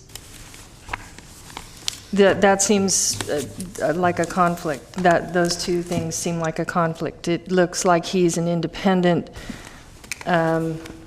auditor, an independent contractor that can act in circumstances, but then it says under the as requested, that those are two different things. So I wanted to see if I could get some clarification on that. Okay. My intention today is to just take the notes and then come back with what the intent was behind it. Okay. Oh, I'm sorry, Mr. Kennedy has a question also. Yes, thank you, Chair. I guess the lawyer in me doesn't like words like exceptional. What's that mean? So that would have to be fleshed out and made a little clearer. Okay. Oops, went the wrong way. So the next one has Article 2 of the scope of service, and this has different provisions underneath it. The first item in here, and with the current contract, is this 100 hours monthly is what came into play in the past. With the first OIG, we did not have an hour limitation. This was just something that we did with this article, so with this contract. And as we go forward, we can amend, remove, whatever we need to do with the 100 hours. So I didn't want to leave the board with the impression that that's something that's a fixed amount out there. And then it has from A through E is all the different things that the OIG is supposed to do. Madam Chair. Oh, sorry, Mr. Tully? Yeah, just, I apologize for a late arrival. I just got done the legislative hearing, but so is the intent for the CEO to go through this entirely, or to ask for us to give input as you go page to page? I just wanted to be, Input as we go through. Okay. And then for me to come back in a future date with all the input, work with the sheriff, DSA, Lima, to bring a product back to you. Okay, so you're looking for input like on the A through M? A through E at this point. That's what's up on the screen right now. Okay. All right. Frost, are you? I have a question. Again? Okay. All right. I also would like to have clarification. There were different conversations I had over the last several days with people. And is the Inspector General only working with the Sheriff Department, or does this include departments within the county? What is his scope of work? Okay, Mr. Natoli? Yeah, thank you, Madam Chair. I was just on letters C and D there. I think as certainly as I've reviewed some of the previous materials and had a chance to talk with the county executive and hear from others, as other members of the board have. I think those need to be more clearly delineated, because I think part of what arises out of the situation we currently find ourselves in is that we have C calling for review completed investigations, and then D, we have make independent determinations regarding investigations. I think that one can derive from that maybe, particularly D, when we ask about independent determinations about investigations. It doesn't say investigations that are completed. It doesn't say investigations by Sheriff's Department. It doesn't say investigations by the District Attorney's Office. And I think it needs to be clear. One, as it relates to the expectation, but also then, if there are lines drawn, so to speak, relative to both timelines for reviewing completed investigations, as it says in C, but also then making independent determinations regarding investigations. And if D refers to C, then maybe that's the modifier that's important there. But I think as we talk about this more today and hear from folks, and certainly engage with one another here and with the sheriff and others who may weigh in on this, I think those are important points now. But I know that in our briefing, I actually talked with you about that a bit, because from this, you may be able to derive, certain ideas about the position and what it's called upon to do. And then there's more, obviously, that follows this. But I think the C and D certainly need to, if they're connected and or independent, i.e. in the way they're stated, then I think there should be a clear understanding going forward if it relates to timing and to specific investigations and or complaints that come from the public, things that may be referred from the Board of Supervisors, from the exec's office, from law enforcement, whoever it may be. And so I guess I would draw attention to that. And I think E certainly has some relevance to that, but C and D seem to me to be ones that we need to be really clear about. Thanks. Mr. Cerna? Thank you. Wait. You want to go again? No. I was going to take mine off. You already did. You took me off and I went back on. Flashing names on the board. We're good. Here. Okay. Mr. Cerna? Thank you.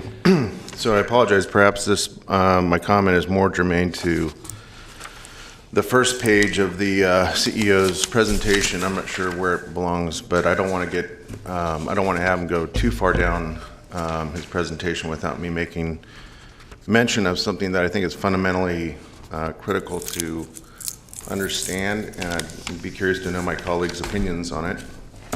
But in looking at our charter, county charter, specifically Article 18 under miscellaneous, Section 75, it reads as follows. Supervisor Cerna? Yes. If I may, it might be even easier if people could read it, and I believe Flo has a copy that Good. she could put on the overhead. So while she's doing that, I'll go ahead and read it. But it reads as follows. All elective officers of the county and all officers appointed by the Board of Supervisors shall cooperate with the said county executive to the end that complete coordination of all officers, services, and employment shall be accomplished, and the refusal of any such officer to so cooperate shall be deemed willful misconduct on the part of the officer so refusing. And the reason I think it's important to bring up that reference, the important reference, and perhaps to even consider an explicit reference within the scope, is that, kind of the elephant in the room is that we're here because of a disagreement between the current sheriff and the current IG. And I think to be clear, not just for the benefit of the Board of Supervisors and the CEO's office, but also the public, I think it would be helpful to reference the charter, perhaps, again, explicitly in the scope of services, so that all parties, especially that of the CEO's office and the Sheriff's Department, understands what basically the Constitution of this county says about the subject. Okay. Mr. Kennedy?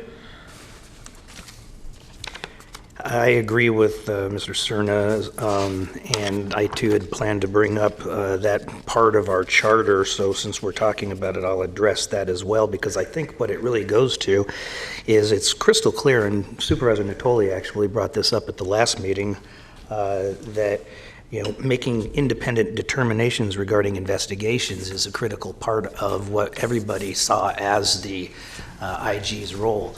And that can't be done if a sitting sheriff is in violation of our charter and violation specifically of Section 75 and not allowing for an independent investigation. So that's not only willful misconduct, but it's a complete breach of what the agreement is that we see as what the OIG is supposed to, how it's supposed to function. And just, if I could, put a little finer point on that. I want to be clear. We have received at least I have not received yet a legal opinion from County Counsel's office about this. I think I have a strong suspicion 2 or more of us have asked the question in recent days of County Counsel's office about what this really means relative to the context of the circumstance we find ourselves.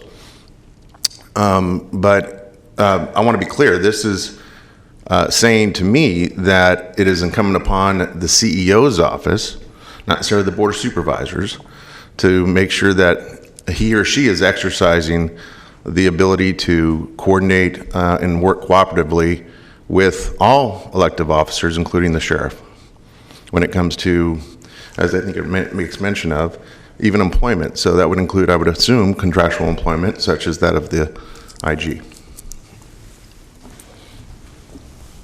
Thank you. Ms. Frost?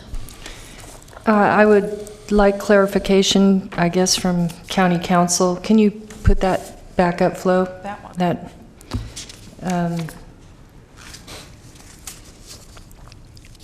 I'm not sure that our sheriff is an elective officer of the county, that he works under the jurisdiction of the county. I'm not sure if this ordinance pertains to our sheriff.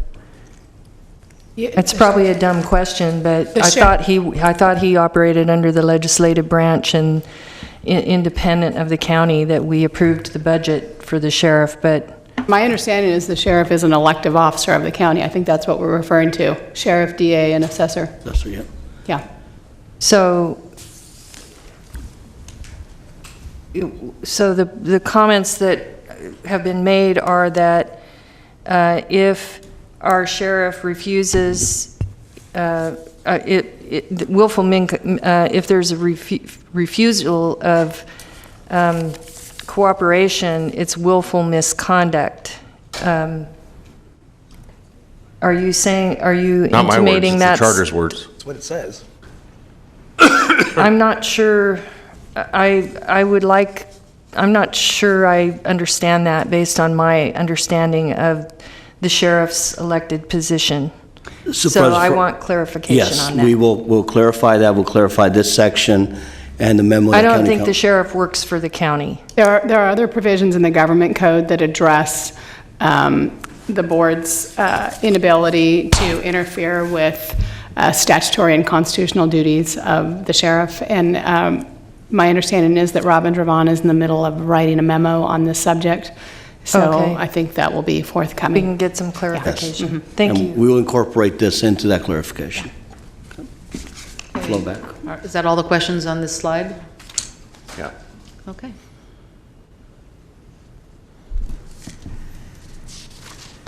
Okay, I think where we left off with C and D needs more of scrutiny to understand what it means. I'm sorry, Mr. Natoli has a question before you leave. Sorry, there. just before you leave that, as I wanted to just, because I think, again, it goes to the essence of some of the reasons we're here discussing this very day, and that's as it relates to B, because you talked about tracking and monitoring specific high-profile or serious complaint cases. Complaint cases is one, but high profile, and so I think when it comes to use of force or officer-involved shootings or deaths in one of the correctional facilities. It may be that it would be wise to have some specificity, maybe not all-inclusive, but specificity so there's some understanding, because, again, as I've read some of the material, concerns about how this may have evolved. Obviously, we've had two folks serve in that role, Lee Dean, and then obviously succeeded by Rick Brazil. And then we had the intervening period when we were taking phone calls to some place out of the county for a complaint line. I think that that warrants a lot of additional review and probably discussion by this board, and again, obviously in concert with the sheriff, but that goes to the at least a crux of a portion of why we're here. And C&D are investigations, but and I don't know, Mr. Gill, if you want to weigh in at all, but it seems to me that some definition around those, because I can tell you that it evolved obviously out of a number of deaths that occurred in the jail in the mid-2000s, and some other complaints that were being received, and how we would channel those as related to activities in the field that may or may not be investigated by IA at the Sheriff's Department, so internal investigations. So it seemed to me that that needs to be more specific, and it may be that there's a tractor that says there's some inclusion about other things that may not be anticipated, but I think that we need to be clear about that. Okay, understood. Thanks. Next slide has items from F till M. Again, a lot of these have the nature, I think since we transitioned from what kind of investigation, this gets into something that Supervisor Natoli mentioned is community forums. Some of this is complaint-driven, meeting with the Sheriff's Outreach Community Advisory, citizen complaints. So some of the history behind it, from what I understand when this was put in place, that there were complaints that came in, and this office assisted the sheriff and the board and the county exec to funnel the complaints, have somebody sit down with folks, explain what the complaints were and the police procedure in it. So this slide basically spends a lot of time, a lot of the functions there are related to that. And I think the other one was pretty important to the board at that point, from at least from what I read, was for the board and the sheriff at that point was the early warning system. So that's what's up on the screen, is those kind of functions. Okay. Pause a minute there, Mr. Natoli. Thank you, Madam Chair. I'd like to just really focus in on in that complement of this grouping here, because I think that's where there's been tremendous value, and I think it's been valuable for the community, certainly for law enforcement, and for many folks involved, either that have an interest and or direct interest or a direct impact. And I can tell you that of some of the feedback that I've received, that has been very beneficial over the course of now nearly 10 years, nearly 11 years. And again, as to how that's done, there's really no stipulation as to how, when that would occur. But I can tell you, at least from my conversations with both IGs over time, that both Mr. Dean and Mr. Brazil, I think made it a practice to, either in the midst of investigations and or as a part of explaining outcomes, engagement both in the community as well as in within the framework of the institutions. That's been very helpful, and I would just say that it's my belief again that that's helped to, I think, keep the temperature down a bit with the community as it relates to some of the incidents that do occur, to offer explanations that may go above beyond a sheriff's representative explaining to a family, what transpired and the nature of the investigation. Obviously, the district attorney has a role in those that involve a death or a certain type of use of force. But I believe that's very critical. That one is to have that independency, but also then to have that party available to explain, to assure folks that there is, independent investigation, but also that there are other structures in place that will deal with concerns and legitimately do so. And so I think that that's very, very important. That role, and again, I think that was part of the complement of when we entered into this a number of years ago under a previous sheriff, but certainly now under Sheriff Jones, is that that piece of it is key, because I think that's where you have credibility and trust beyond what people may or may not think about the Board of Supervisors, the organization that we represent, law enforcement, or one of the institutions, or any particular incident. That has a very, I think, a calming, but certainly influence, but I think it's one that beyond calming, that it hopefully provides a backdrop of explanation that can explain why certain things are done certain ways, why certain things take a certain amount of time. And I think with the advent of certainly of voice recording and cameras that are on the way, even if our officers aren't outfitted with that, we have them in our cars. And folks, obviously, everybody has a cell phone or some other device, that with the advent of that, that's going to be more critical going forward, to be able to offer an explanation of maybe what you see there, what that means, how that's going to be investigated, and so forth. And so I guess, Nav, I would draw particular attention to that part of the role. Again, I think it's been carried out very ably by the two occupants of the position in the past, and I think it's going to be important, very, very important in the future. I think providing additional assurances to folks about the integrity of what we do in protecting, the people of this county. Mr. Cerna? Thank you. So I suspect we probably don't want to get too deep into wordsmithing, so I'm not going to go there on this. But since the CEO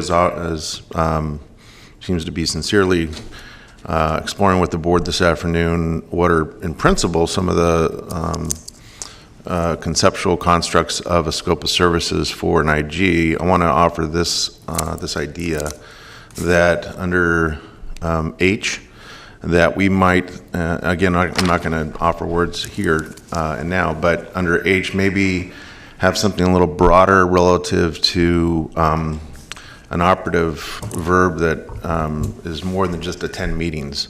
I'm thinking coordinate, work with, provide timely information to, and not just what we know as today as the Sheriff's Outreach Community Advisory Board, but I would also have you think, Mr. CEO, about a reference to any future citizen oversight body. I made mention of last week the fact that I'm not that enamored with just having an Inspector General, quite frankly. I think it has to work in conjunction with very transparent citizen oversight, and whether that is in the form of what we have today or not, whether it remains that way or not, I think remains to be seen in light of, again, the circumstance we find ourselves. So I would encourage you to think a little more broadly about how that particular section of section Roman numeral 2 might be a little more inclusive, a little broader to acknowledge that. Ms. Frost? Well, I would just like to also respectfully submit that citizens are not really qualified to oversee, but they are qualified to advise based on their situation in their community. I'm not sure a citizen body is qualified to perform oversight on a sheriff department. That's an opinion. I just wanted to publicly state that. And I also wanted to ask that we clarify, who does the OIG report to? Do they report to the Board of Supervisors or the county executive or nobody, the people? Do they report to the people? And are they subject to Brown Act? Like if they do talk to one county supervisor, are they required to provide the information to all the county supervisors? And then I also had a question relating to timing. I've heard a couple different stories about the timing of the reports that come out from the OIG, whereby they do their investigation, and this report apparently was released prior to the DA's final investigation being completed. And is there any requirement relating to timing, or can they just do their own separate investigation without including the benefit of the sheriff and the DA and including all of it? What is the, I don't know, but is there a requirement? It's a little bit vague. Understood. Mr. Kennedy. Thank you. Since we're on H there, and it mentions the Sheriff's Outreach Community Advisory Board, you'll recall that we recently changed the ordinance to include the OIG. If you look at the role of that board that was established, I believe 1996, I may be wrong, right in that time period, that one of the roles is to take complaints from the community, but also it has an investigatory power and the ability to take testimony from members of the public, and that includes the OIG. So if this sheriff or any other sheriff unilaterally decides whether or not the office of OIG is functional or not only does that strip it of independence, but it also strips the Sheriff's Outreach Community Advisory Board of doing what it's charged to do. So I would go back and look at that board and weave some of that into this as well. Anything else before we leave this page? Okay. Roman numeral 2 just continues some of the stuff we talked about, the independent investigation and re-interview complaints. After that, the current scope of service gets into what the emphasis should be, and on the screen you see it's accountability, constitutional rights. I'm not going to read every one of them, but that's what we currently have from A to F there. Mr. Cerna? It's more of a question than a suggestion or statement, but under N, when it says directed by the Board of Supervisors, does that mean directed in open session by a majority of the board? Does it mean directed by a majority of the board in closed session? Does it mean one member of the board can request? Does it mean one member of the board can direct? You see where I'm going with this? Yes, I do, and that is part of what you highlight is the clarification we're going to come back with. Okay. Anyone else on this page? The same concern about exceptional. Exceptional, okay. This starts getting us to... Excuse me just a second. Mr. Natoli? No, it's on that page. It's coming up. Yeah, sorry. On your next page. Which page? Next page coming up. Okay, Yep. sorry. Okay, then you have a couple more provisions in here. The professional standards is what it stands. And then 4 and 5 get into what kind of administrative investigation, records, and I think some of the conversation we earlier had about access to facilities is in Article 5 of the scope of service. And the comment earlier made about Section 70, I think it was 75, and legal opinion about what rights we have, I think that will get woven into these two sections, 4 and 5. I'm just prejudging, but that's where that will come into play. Mr. Natoli. Thank you, Madam Chair. Yeah, just not so much on the charter piece of that, but on Roman numeral 5 there, and you just addressed it in part. I think it's going to be important, certainly in light of the current circumstance, that some definition, again, I'm not relating just to the charter conversation as much as to access. If we have an independent inspector general, even if this board had an officer of inspector general that didn't have the component as related to the structure we have in concert with the elected sheriff of the county, I think what ability, and we certainly talk about institutional facilities, but what sort of access an inspector general would have as relates to county-owned public facilities, and it may not be record access because obviously those have a certain confidentiality to them and maybe have other protections.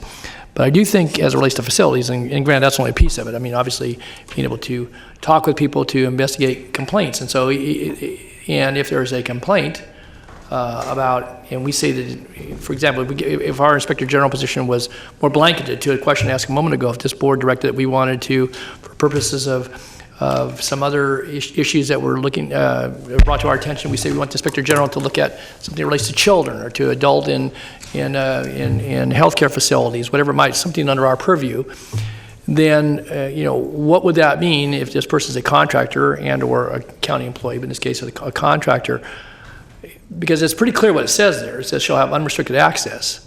Not to what? Yeah, exactly. And so, and is that granted under the authority of the sheriff? If so, then if that's understood, then we need to understand it. But I think it's important to have very clear definition around it, because obviously there are pieces of this when it comes to records and to investigative reports and to personnel interviews and that type of thing. But this talks specifically to facilities, and that's only a piece of obviously the investigation. But I think it's very important to have, and I've chatted with you about that, and I think the chair pointed that out as well. So, yeah. Thanks, Mr. Kennedy. Thank you. I agree with Supervisor Natoli on that point. I would like to give some thought to, or as you're going back and coming back to us and have a discussion about more formalizing some of this rather than just having it in a scope of services, but actually have official county policy, whether that's a charter change or some other mechanism that actually takes this beyond just the scope of services of a contractor, but actually embeds that in the way that we do business, particularly when it comes to something like the Section 5 there. So I think what I'm hearing on that one is more of an implementation. These are goals, if you will, right. But how are they getting implemented? To the question about came in earlier, if there's a request made from Board of Supervisors, what's the process we're going to go through to make sure that that is out, it's communicated to all, to the IG, Sheriff, Lima, DSA, everybody knows that this is what we're doing. So I think that's an implementation. And the general public. And the general public. So that's an implementation type document. We will give that some thought and some ideas on how to implement this. Okay. Ms. Frost? I also think that everyone who works in the county, we have our, what's our press person? The PIO? PIO, yeah. Public Information Officer.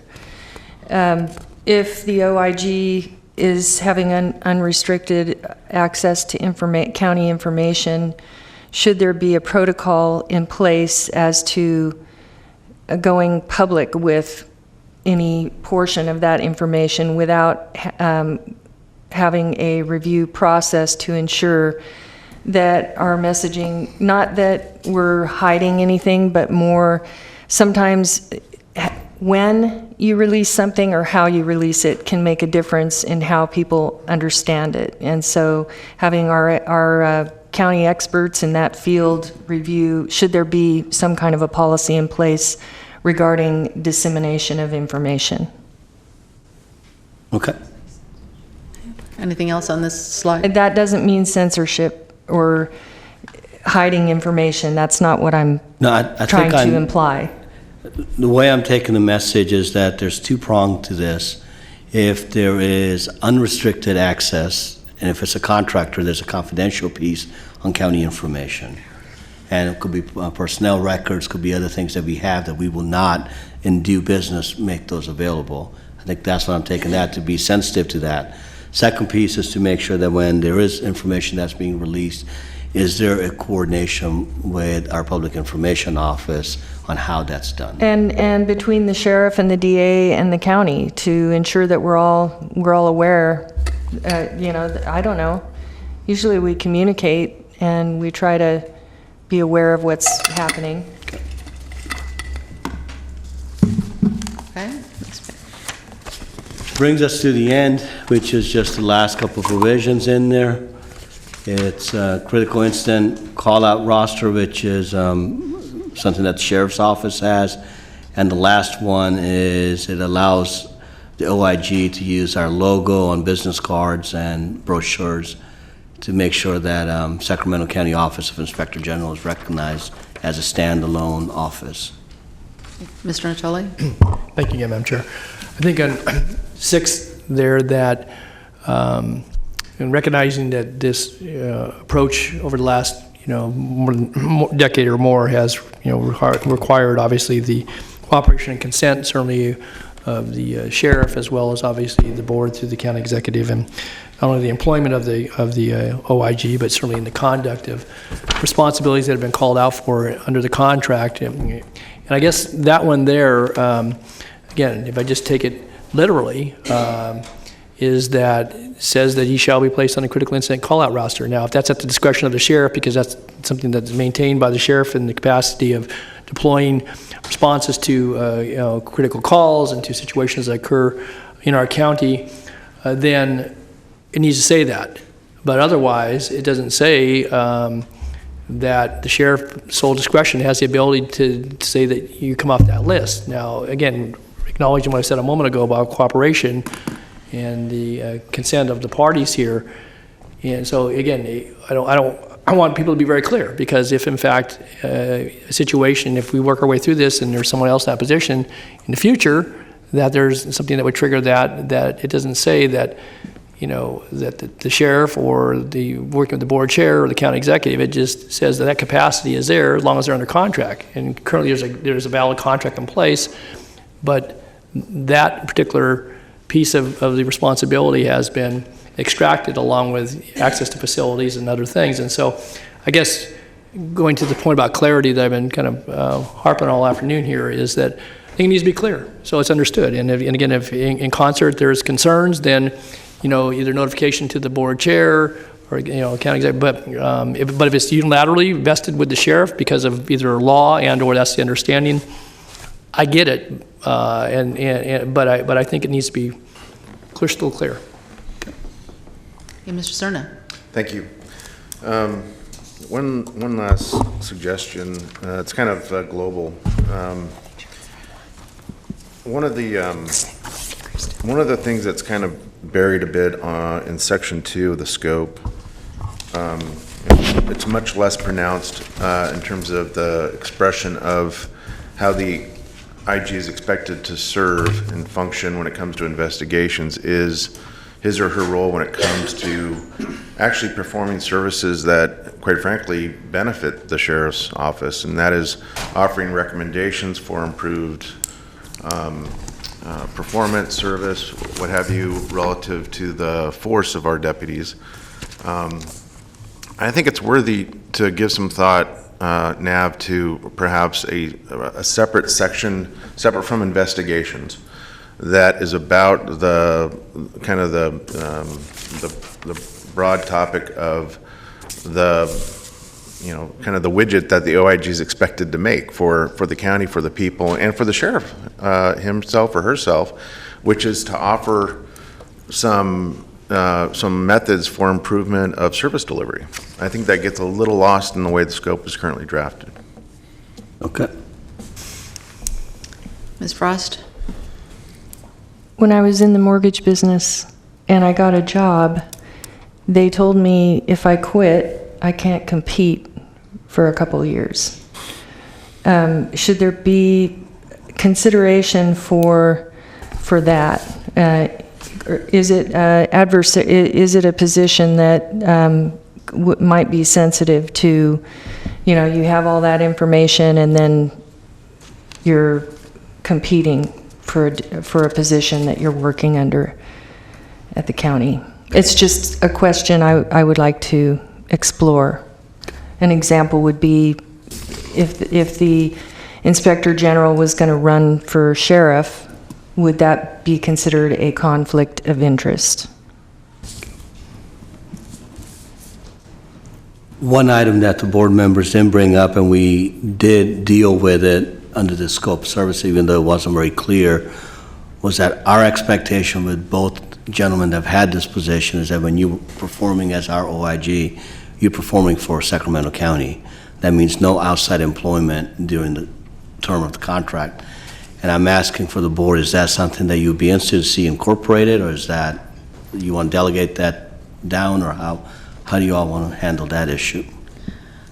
I'd say, as approved by unless it's approved by the CEO, it's hard to say. I mean, if they're going to go work for some television station in Washington, I don't. Case by case. Yeah. Yeah.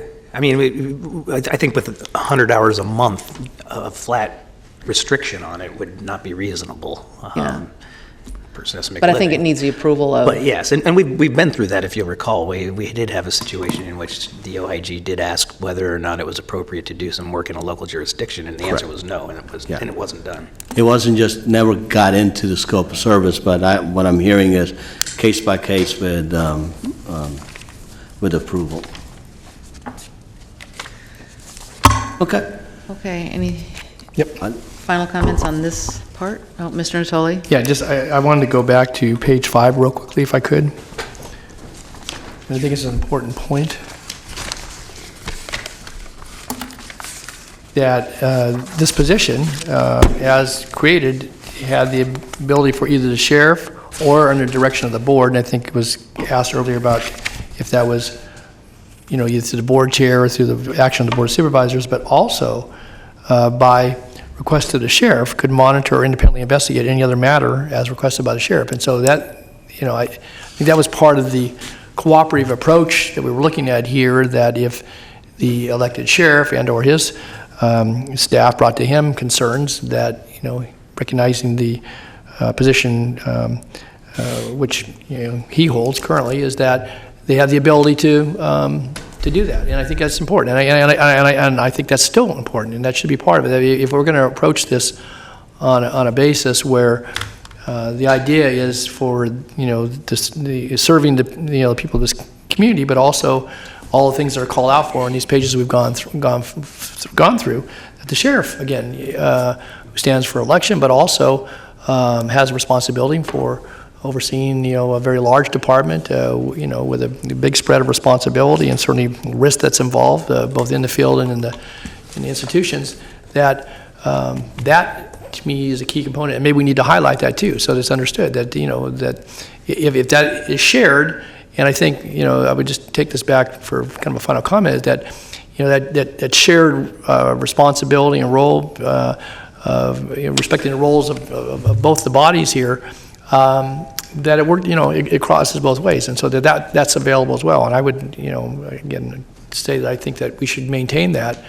But as much as I say that, I think we should then, when it comes to notice or ceasing the services of the person that occupies that position, if the circumstance presents itself again, obviously that's what's before us today. At least that's why we're here.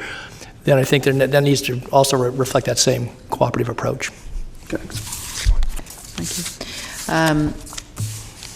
We're going to hear next from Sheriff Jones, but there are a lot of people in the audience that may not have been here before. If you plan to speak on this item, fill out a speaker sheet at the back of the room and give it to the clerk. So, Sheriff Scott Jones.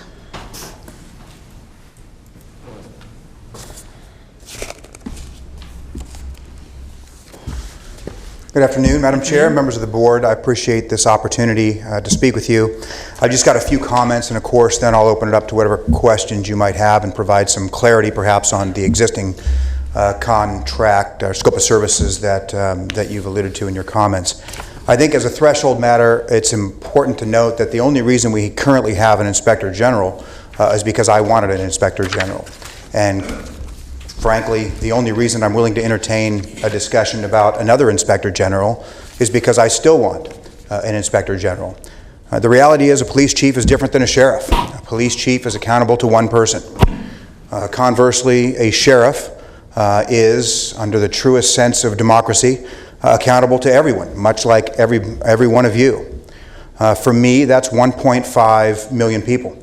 A Board of Supervisors has no authority to impose oversight on a sheriff as an independently elected constitutional officer or a sheriff's department. The only reason it happens is by concurrence of the Board of Supervisors and the sheriffs. That's why there are very few sheriffs, myself included in that select group, around the state that have voluntarily acquiesced in that process. Now, frankly, there is no crisis of trust in Sacramento County between the Sheriff's Department and the communities that we serve. Despite the newspaper trying to create a crisis, despite detractors stating that there simply is one, there just is not. We had an independent survey about a year ago that suggests a very high level of satisfaction, trust, and respect between the Sheriff's Department and the communities we serve. More poignantly, perhaps, only 3 months ago, I handily won an election outright against 3 opponents by about 30 points or more, one of whom was well politically backed and well funded. But more importantly, I won in every single city in this county, including the city of Sacramento, and I won in every neighborhood in the county of Sacramento as well. That's less of a reflection on me, frankly, than it is on people's satisfaction and trust that they have with the Sheriff's Department. Now, that trust is neither given nor accepted lightly. It is earned and maintained by every contact, every day, by the women and men that work for me in the Sheriff's Department. And I couldn't be more proud of them and the work that they do every single day. I think it's illustrative to point out how we got the current IG. It was pretty uneventful and lackluster without controversy. In fact, at that time, it was Supervisor Cerna and myself that just simply sat down, looked at the scope of what we needed, developed a process to select a group of candidates, and when that pool of candidates didn't provide satisfactory results, we tweaked the process and came up with the current model and the current Inspector General. That was done without politics. That is not what's happening here. Unfortunately, this has given way to political opportunism and sound bites and posturing that didn't exist before. There is information, even from closed session or personal emails, that are immediately given to the media. The media is fed and involved in this process, and it just simply shouldn't be. Look, let's face facts. The current Inspector General, Mr. Brazil, is done being the Inspector General for the Sheriff's Department. So any ongoing dialogue, and that's not going to change, by the way. So any ongoing dialogue about renewing his contract is just silly. You could certainly renew his contract and pay him to do nothing, but I'm not sure how you can justify it, and frankly, I'm not sure how the voters of Sacramento County and the taxpayers of Sacramento County can tolerate it. So our focus, frankly, should be on how do we get the next Inspector General. My strong recommendation is that we do exactly what we did the last time to pick an Inspector General. That's everybody that's relevant in the discussion, sit down at the table, including Lima and the DSA, because they too have to acquiesce in voluntary oversight of any model. We put politics aside and we just simply get the job done. Further, because that process could take several months or a year to complete, we don't know, it would be my also strong recommendation that as an interim measure, we reach out to and try and engage Lee Dean, the first and former Inspector General that has been alluded to several times today, and if he is willing to contract with him as an as-needed basis, at least minimally for officer-involved shootings to the extent that he's willing. I would submit that he definitely has the experience to also help develop the criteria and the process to select the next IG, as well as possibly the rating criteria, again, if he's willing. Plus, he would need very little ramp-up time and can be installed as the interim IG almost, I would submit, almost immediately. So I really would like to get the politics aside. Everybody has been hit on this. Everybody's gotten their sound bites in. The editorial board has plenty of fodder for many editorials to come. But right now it's time to put politics aside, take this out of the public venue, sit down at the table with the relevant stakeholders, and get a model that works for the Sheriff's Department, that works for the board, and the community that we serve. So with that, I'm happy to take any questions, but with the Chair's permission, I'd like to respond to the questions surrounding the scope of investigations relative at the Sheriff's direction or the Board of Supervisors' direction. I can give a little historical perspective on that. We'll wait till you're finished before any questions come up. What's that? Go ahead. We'll wait till you're finished before we ask questions. So the intent of that was a couple of things. Number one, we knew that there was, for me at least, there was the big three that I wanted the Inspector General for, and they were correctly identified by Supervisor Natoli. Officer-involved shootings, significant use of force incidents, and in-custody deaths, either in our facility or in a patrol car, that type of thing. But I also wanted the flexibility as sheriff to have him look at different things. For example, our property warehouse. If we had issues out there, and I've engaged the Inspector General, both Inspector Generals, for that purpose. The intent of allowing the board to direct investigations was for other county departments, not the sheriff's departments, because there's sometimes very little to keep an Inspector General busy. It's motivated by forces outside of his control, the workload, that is, from time to time. So there was, especially with the first Inspector General, Lee Dean, had a desire to continuously work, and there wanted to be an interest of the county and the Board of Supervisors, the county executive, to be able to use that Inspector General for other county departments as they saw fit. So that's why there's confusion in the language, whether monitoring existing investigations and additional investigations that might be directed by me or the Board of Supervisors. So that's my recollection during the formation of that spot. Happy to respond to questions. Okay. Mr. Kennedy? Thank you, Sheriff. First of all, you and I can just disagree on the fact that whether or not this is purely political. Not purely. It's, I mean, we have a job to do too, and I can't speak for my colleagues, but I can tell you that over the course of the last couple of weeks, I've gotten quite a bit of concern from constituents that I represent. So, you know, I'm here to represent my constituents. Hence the temper tantrum comment, I suppose. Yes, right, exactly. I probably should have used a different word, and after I said it, I regretted it, but yes. I think temper tantrum or not, an overreaction was certainly what has happened. Because my question to you is, what is the role of the IG in, for example, hypothetically, a officer-involved shooting? Because what I've seen is that there were several officer-involved shootings that have been investigated by the current OIG. And the officers, in his opinion, have been exonerated, and those shoots were considered necessary. Maybe not the right word, but you understand the point. Understand. It was not until, you know, in his opinion, he found that there was one that was questionable, that suddenly you lost all faith in him because he didn't agree with you or your department. I find that questionable. Hang on, I'm almost done. Thank you. You know, if not independent, then I don't understand what it is that the OIG is going to do. And if you're unilaterally deciding that it's not a functional body, and that's your decision to make, and you're going to shut them out, what's the role of the OIG? So the role of the OIG, as was contemplated and agreed to by all the labor unions, myself, and the Board of Supervisors, was to monitor ongoing investigations, be apart from the initial stages of, for example, in officer-involved shooting investigations, to be called out if they so chose to attend the initial stages of the investigation.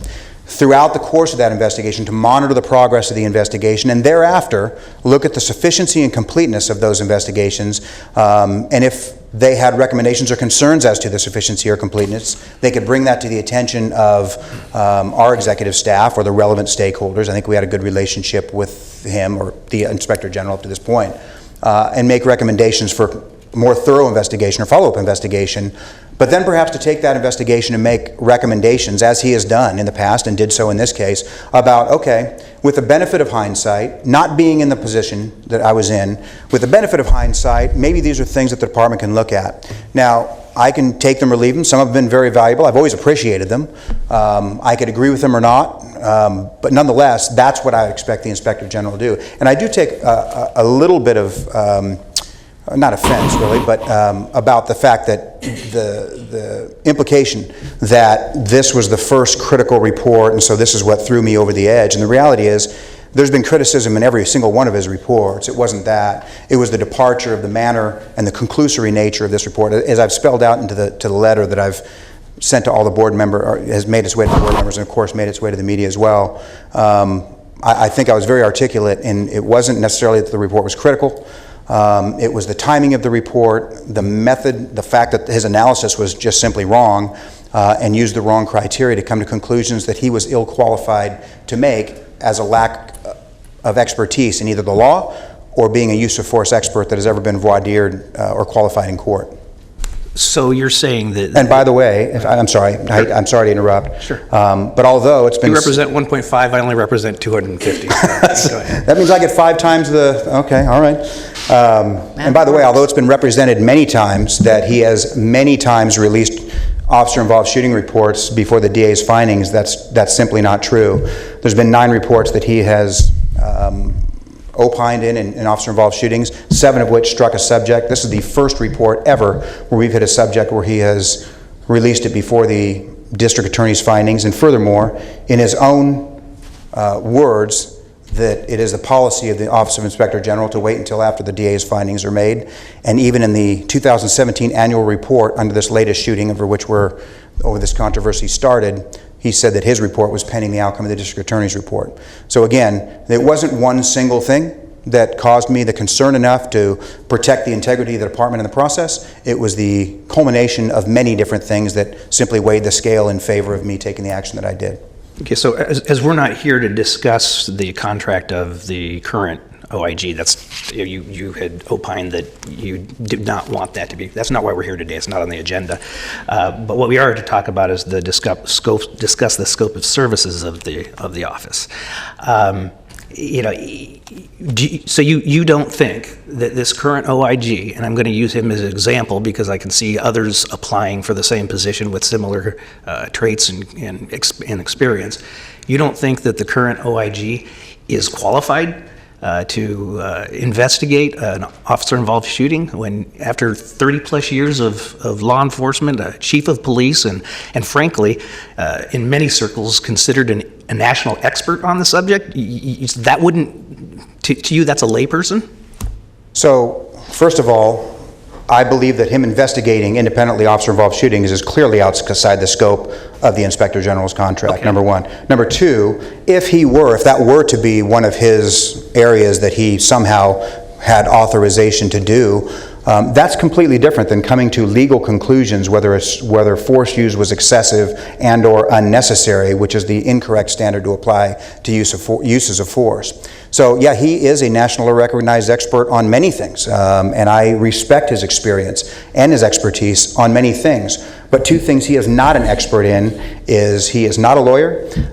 He cannot substitute his judgment for that of the district attorney, who is the only relevant person to decide if a shooting was lawful and within the law, and he is not a use of force expert. Now, clearly any one of us can say we are an expert in many things. I like to hold myself out as an expert on a whole bunch of stuff. But that's different than being a court-qualified, voir-dired expert that can testify in court on such issues, and he is not that. So I would submit that while he does have a tremendous amount of expertise, and again, I don't hate the guy, we're still using him for our internal leadership course. I'm not trying to he does a lot of training for statewide organizations that I'm involved in. I'm not doing anything to impact those. I think that he can provide an instrumental role in some of those things.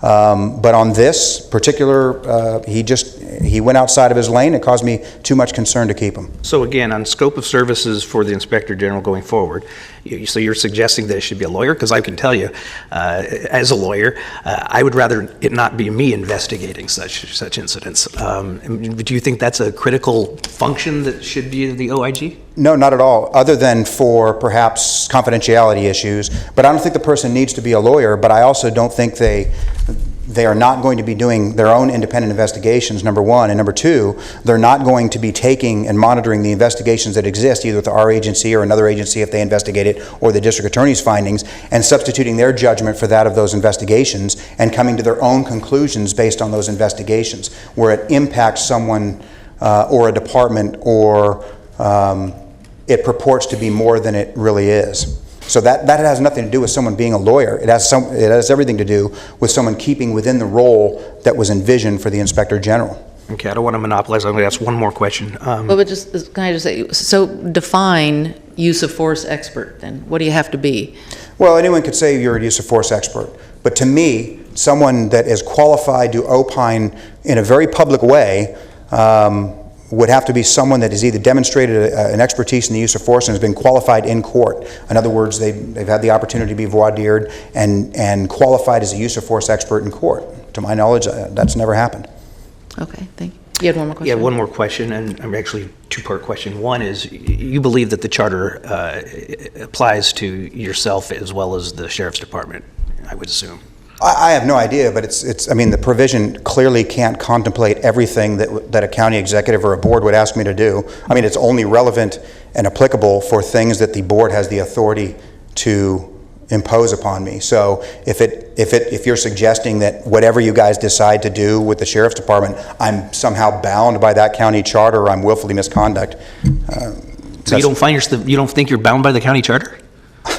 Of course I'm bound by the county charter. All I'm saying is, in such broad language, if that does apply to me, You can't simply suggest that everything the board or an individual board member or the board collectively could impose upon me or suggest that I have to cooperate with, that I would be forced to just because of that county charter, even though it goes outside the bounds of the government code and my role as an independently elected constitutional officer. So to me, and a plain reading of that, that means things that are required for the efficient running of governmental and county services, such as preparing budgets and things like that for the crossover of information and cooperation. But clearly you can't suggest that you could just tell me I have to do anything, and because of that county charter I'm obligated to do it or I'm willfully misconduct. This, if you're asking me or imposing something that is outside the bounds of what I'm willing, able, or by law lawfully obligated to accept, then that would have no relevance for that So purpose. if the county executive at the direction of the board were to tell you, you need to cooperate with the OIG in investigations, and you say no and you shut the doors as you have, you don't find that's willful misconduct under the charter? I clearly do not. Okay. Mr. Cerna. Thank you. So I think you've come to know me, Sheriff, as being fairly blunt at times. So this is going to be one of those times. I'm not confident at all that an independent Office of Inspector General is going to work under your administration. You heard me mention during the conversation about scope of services that I'm interested in perhaps some other model. I have one question. I'd like to understand from you whether or not you're interested in any other models that you know of that you respect around the state or around the nation that aren't Inspector General centric, that add some element of transparency, some benefit for the public as to the mission that we're trying to accomplish currently with an Inspector General. Well, I wouldn't say that I'm an expert on what models are out there. I haven't researched it, but I think the short answer to the question is yes. I'd be wide open to those discussions. I disagree with you from the sense that I think this current Inspector General function can work as it's worked for not only my administration, but for Sheriff McGinnis before me, who had the first Inspector General. It's worked just fine and has engendered a high degree of trust not only from this board, but from the public as well, and it's helped maintain a very positive place for the Sheriff's Department in the communities we serve. The Inspector General has played a role in that. So I would hope that in your desire to abandon this Inspector General model for something greater, for something that you perceive will be a greater level of oversight and transparency, that you don't find yourself in a position where we have nothing, which very well could be the outcome. I don't want to have nothing. I want to have this IG. I think I was very clear with that. I can guarantee you we're not going to have nothing. Okay, well, I mean, the point is I could have nothing, and I don't want that. I want something. And so I think the Inspector General is the model as it exists, as it was understood in the beginning, not necessarily with the critical hindsight of some of the verbiage that we can do now because we're not nearly as collegially as we were back then. I think that model can work, and again, the board could certainly try and impose something greater, and I will resist it, so I don't know why we just don't work on what we can. I would love to believe you, Sheriff, that the current model could work based on what you just cited. I can't, though. And the reason is, what happens if we go down the path of selecting both an interim and a permanent IG, and that Inspector General exercises some of the same discretion that this Inspector General exercised, and we find ourselves back here, you just mentioned you got elected in the primary to fresh 4 years, find ourselves back here in 2 years, 18 months, and you don't like the result of that Inspector General's report. Well, the same thing could happen in the reverse. You could get concerned that whoever we pick is too close to the Sheriff's Department, giving us a pass on everything. So, clearly that goes to the selection criteria in the process, which again, I would suggest that we use someone outside, independent of politics, such as Lee Dean, who would be very well suited to do something. It's a great point, someone that's too close to the Sheriff's office.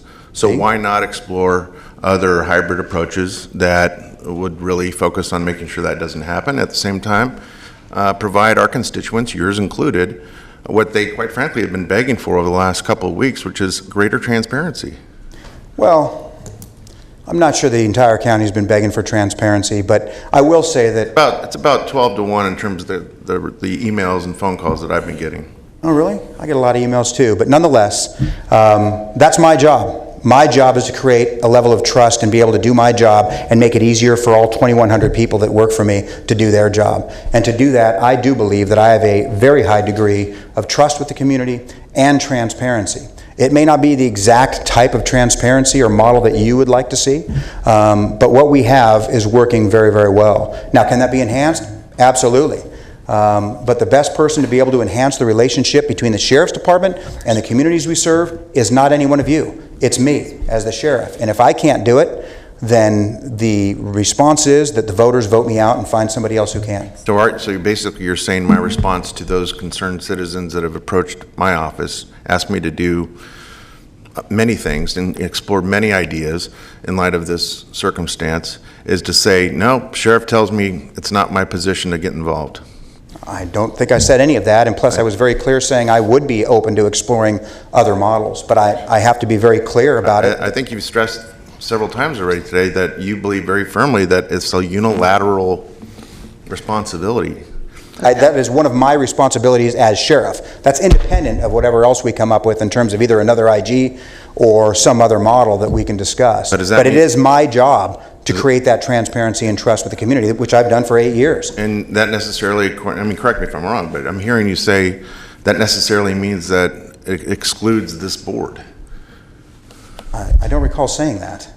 I just said that the person best equipped to have a relationship from the sheriff's to build and maintain the level of trust and cooperation between the sheriff's department and the community is the sheriff, not a board member. I understand. I've not said that the transparency. I don't disagree with that. I don't disagree with that at all. But the practical matter is that when something happens that our common constituency disagrees with, that is an incident or an issue that is under your oversight, we get contacted by our common constituents, probably some of the same constituents you hear from as well. And so because of that practical circumstance, I think it's kind of foolish, quite frankly, for any of us, any of the 6 of us, to think that one is completely unilateral from the other. And I keep on hearing that theme in what you're saying. I'm not saying anything's unilateral. I'm just saying there's a model that works, that has worked for 8 years of my administration, plus whatever many years of the prior sheriff's administration. So, I mean, I could levy the same criticism back at the board saying, well, what you're trying to do is something unilateral as well. You're trying to develop what you think is the best model of transparency and best mechanism and machine to get us to a place of transparency for the department. And I'm just saying neither one will work. Me having absolute unilateral decision or discretion on whatever model won't work any more than you guys having unilateral discretion. And that's why I asked my original question about whether or not you thought there were other models. Okay, I think we can agree you disagree. So if we could maybe move on to a different kind of question, Mr. Natoli? Yeah, not so much a question, but just certainly listening to the exchange here, and certainly appreciate the comments both from the dais, but certainly from the sheriff as well. I guess I kind of bring this back a bit to the situation we find ourselves in right now, and that is that for nearly 11 years now we've had a model that has, from all appearances and from comments made from from both sides of the podium and dais here, has worked pretty well. And I think to the point you made, Sheriff Jones, and you made it just a moment ago, obviously a lot of responsibility is borne by the sheriff, but it's borne by the Board of Supervisors. And I know certainly from standing for election, but certainly from the standpoint of the deliberations that go on in these chambers about resources to allow the men and women of the Sacramento County Sheriff's Department to have the resources they need to do their job to protect the citizens that we all represent, and that's a very important piece of it. And part of that then is the trust and respect, hopefully, that people show for the job that's done and performed on a 24/7 basis, 365 days a year. And I think we're well served by the Sheriff's Department and the people who put their lives on the line each and every day for each and every one of us in different situations.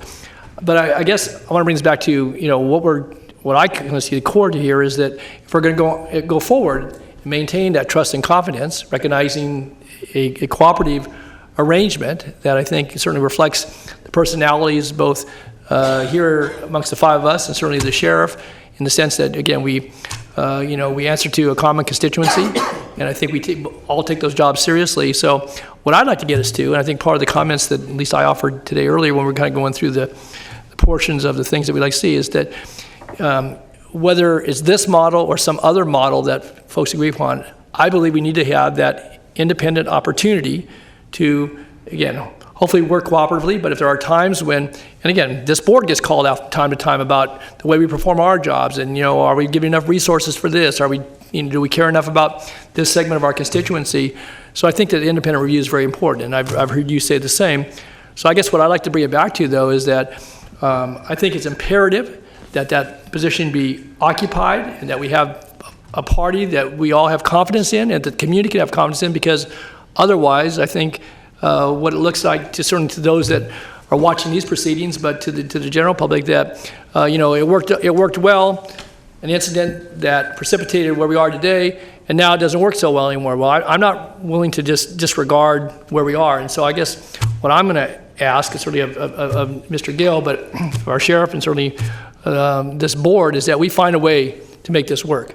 I don't think that the public that we all represent in this community, young or old, rich or poor, would expect anything less from 6 adults who are elected to serve this county. And so I guess my comment just goes to the point, we got to figure this out. We need to do it quickly.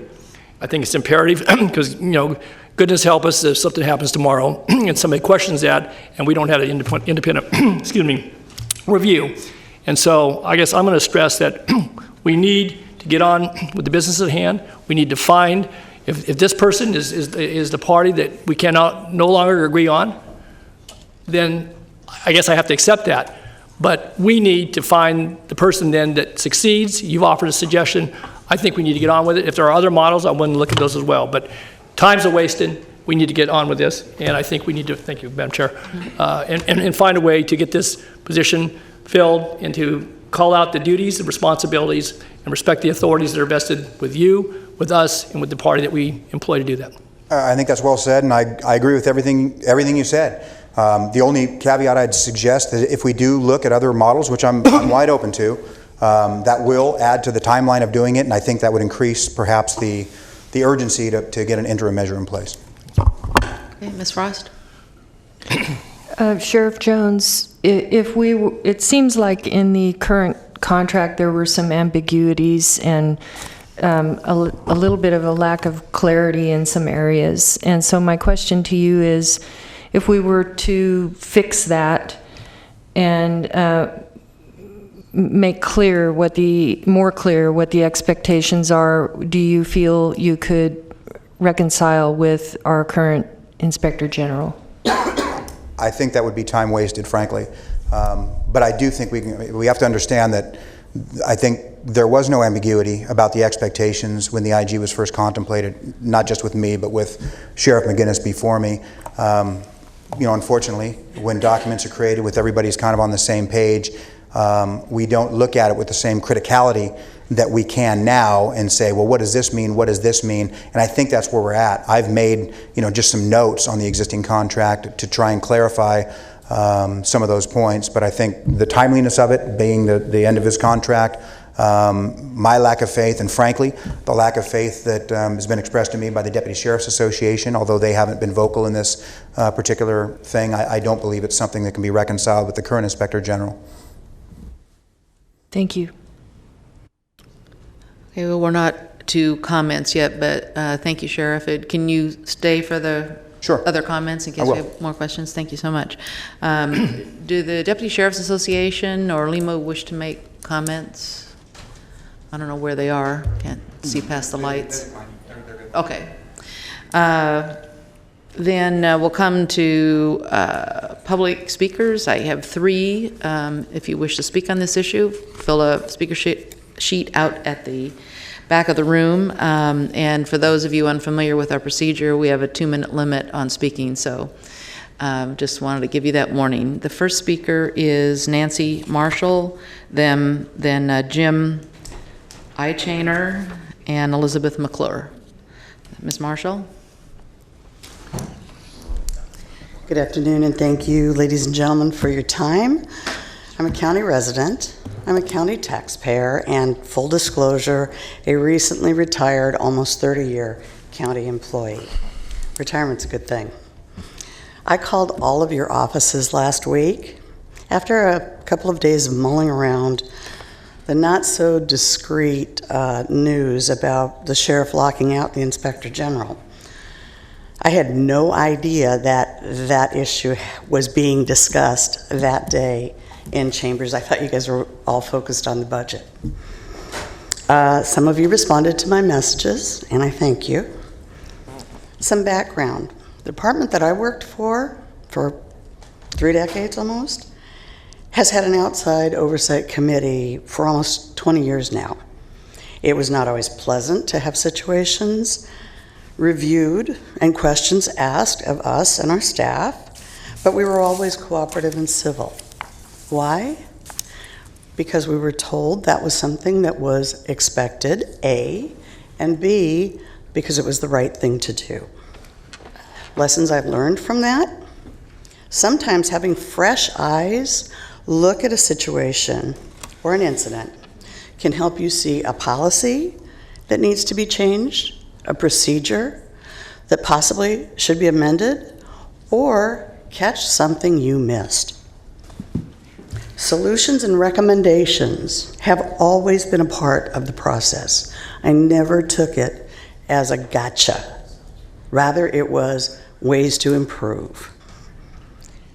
Words have meaning, and as county leadership and the directors of many of our departments, including the Sheriff's Department, we use words frequently. I'd like to review 2 of those, and these are definitions that came out of the dictionary. Transparency. Quote, openness, accountability, honesty, define government transparency.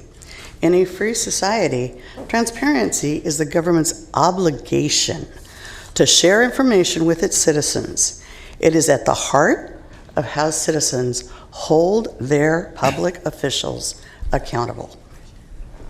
Nancy, you're over your 2 minutes, so if you could be concise. Try. Thank you. I thought we had 3, but that's okay.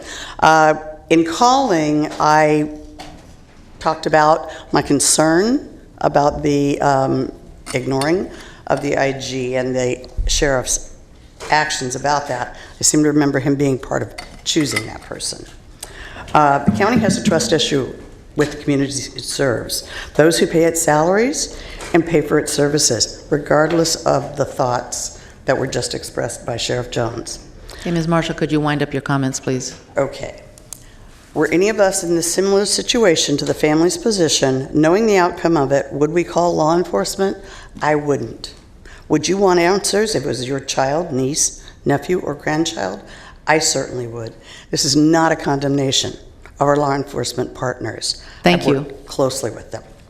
Thanks, Thank you. Thanks, Desi. Jim I. Channer, sorry if I mispronounced that. It's one of those names that comes with lots of variations. I understand that. Okay. Good afternoon, Chair Peters, supervisors, and my friends. I'm Jim Eichener from Carmichael. Madam Chair, I wrote you last week to express my concern about the Inspector General. Without effective oversight of the Sheriff's Department, we risk wasting taxpayer money by paying damages to families harmed by the occasional deputy's poor judgment. And thank you for a prompt reply. I commend the board for establishing the IG office 11 years ago, for negotiations in 2015 to renew it, and for Sheriff Jones' commitment at that time to allow the IG unrestricted access to his facilities. But the Sheriff Jones recently refused to honor his previous commitment. And now Mr. Gill and Chair Peters propose to make the IG entirely subordinate to the sheriff, and thus truly ineffective and a waste of money. I draw your attention to 2 articles in a recent Christian Science Monitor. The first on the difficulty of recruiting qualified police officers. One expert said, "The hardest thing is to reconceptualize the profession. Do we celebrate the people who chase the bad guy, kick the door down, and shoot? Or do we celebrate the people who can help eliminate the need for those tactics altogether?" In the second article, the director of the Washington State Criminal Justice Training Commission says, part of being a guardian is being a warrior. But we're not training soldiers. We want individuals who have a variety of skills in dealing with the public. Officers get an average of 58 hours of firearms training, but only 8 hours for de-escalation tactics. And yet patrol officers face situations every day where 3 minutes of listening and conversation can bring situations to peaceful resolutions without using weapons. This change of culture is making communities safer around the United States. An effective and independent Inspector General is one of the ways we can make Sacramento County safer as well. I ask that you maintain and renew the IG contract and that you encourage the sheriff to fulfill his commitment to that process. Thank you. Thank you. Elizabeth McClure.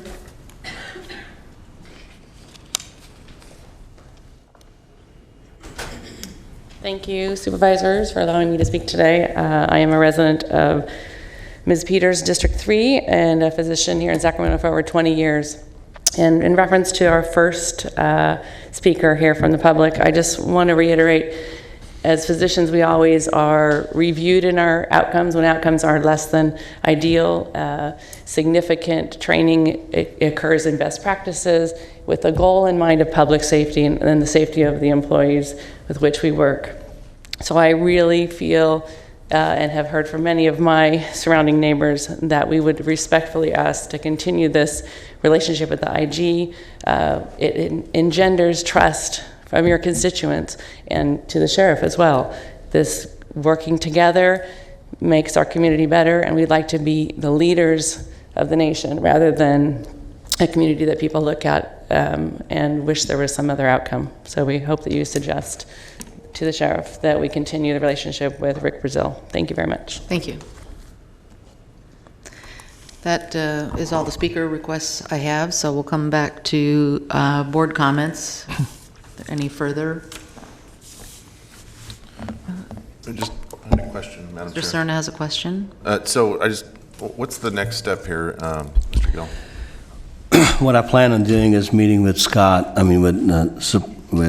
Sheriff Jones, Lehman, DSA, with the comments received, bring back a document for the board to look at for scope of service, and then start the process on replacing the existing OIG. So that'll be a fork in the road decision for this board as to whether or not we want to go down that path of finding an interim or a permanent Inspector General, or maybe take a little time, explore other models that might be better for both the Sheriff's Department and the public and the board? Correct. Okay. What I plan on doing was focusing on getting the scope of service, get that to the board so we know what that looks like, and then if there's a different model, working with the Sheriff, DSA, and Lehman, we can have that discussion. So will once that scope of service is back before this board, is the decision to vote up or down the scope of services, or is the decision to go out and wholeheartedly engage a search process for an interim IG? What I was contemplating was to replacement OIG. Interim will be step one. Sheriff Jones has recommended Lee Dean in the letter that he gave me a couple weeks ago. Needed to have further discussion with him about, is that the individual, is there anybody else?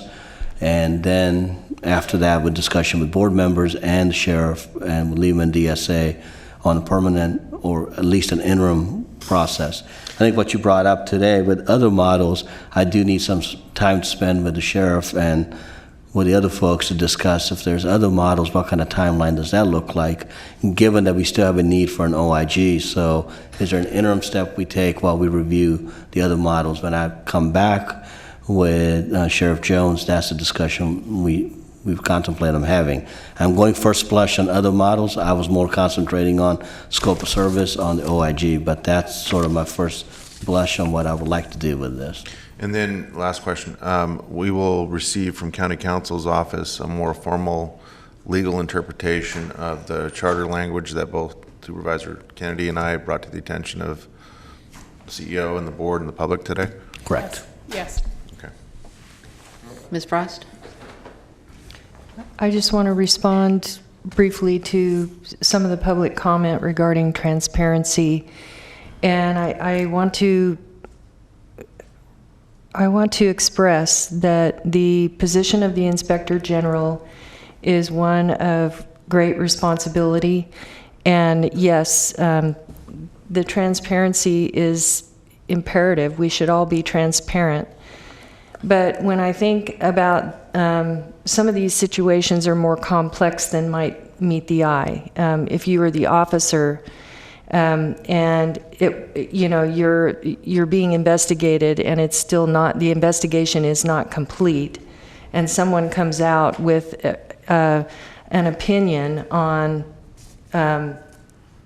that maybe applies judgment on what you did before the DA and the sheriff have completed their investigation, it could be harmful to the deputy who's out there protecting us, who was out there trying to protect the community. So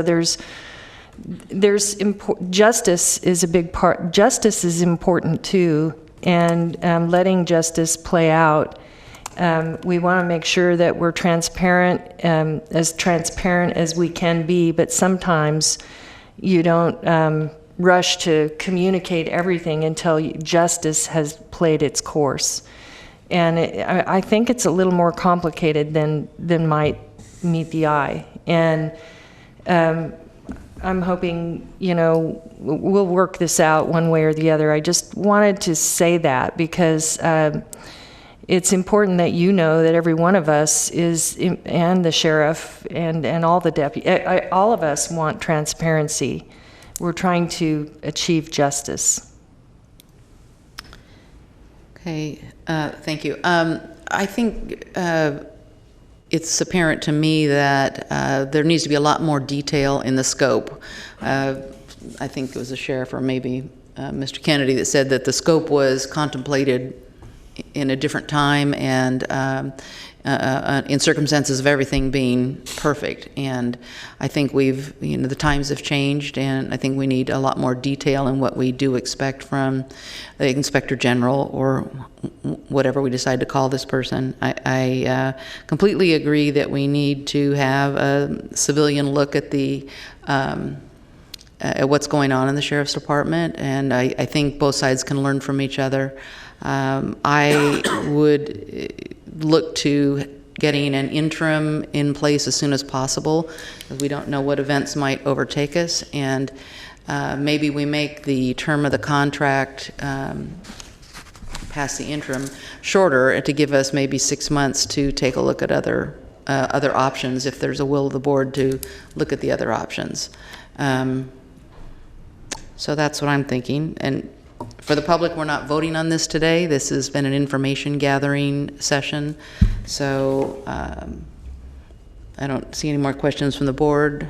Mr. County Executive, anything? Nope, that's it. Okay. How soon would we expect this back, though? I guess I'm sorry. Yeah, sorry. I'm going to try to get this by October 16th, but I need to talk to Scott and the other folks to get this. That's my goal. If I'm not going to meet that deadline, I'll communicate. Back to you. Okay, thanks. Okay, then we'll go back to item 23. Item 23, approve the Environmental Management Department Program Records Repository Retention and Destruction Policy. This was a consent item that was asked to be held over till 2 o'clock. I think, Mr. Natoli, you had some questions? Yeah. Thank you, Madam Chair. Thanks, Marie, for being back this afternoon, and congratulations this morning on some of the recognition to some of our local businesses and the work with the Environmental Management Department.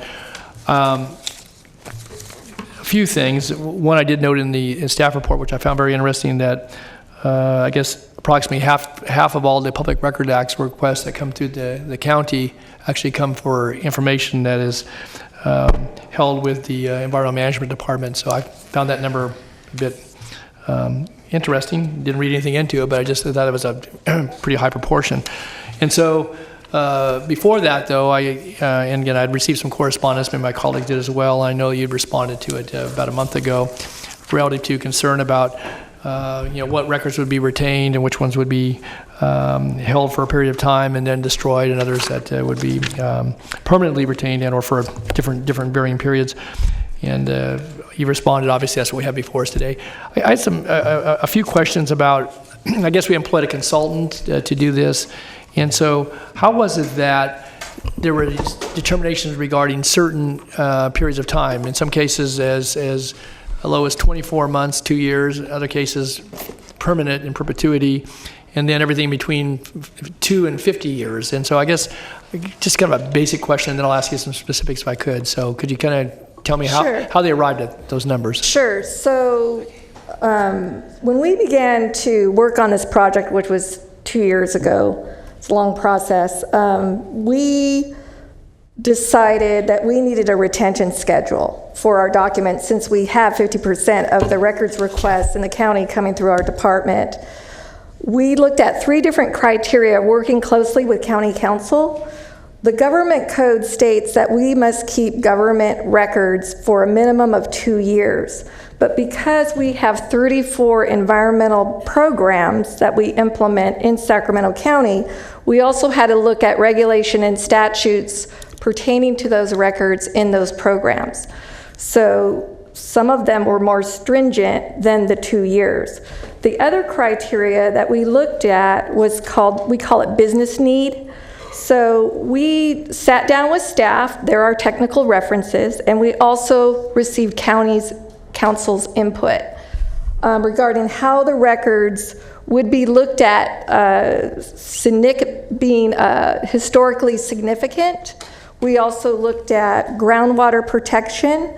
A lot of the requests we receive are from environmental consultants doing phase 1 site assessments. They're trying to look at the property to try to figure out what type of environmental impacts has happened on that land. And so records such as underground storage tanks, wells, septic tanks, land use documents, we decided to keep those permanent because that's what they're looking for. Okay. There's a lot of land transactions going on, development, and they're always requesting these documents. The other program we looked at keeping permanently was the childhood lead investigations because of their medical nature. We decided we better keep those permanently. Okay, so we were reference to the land use documentation.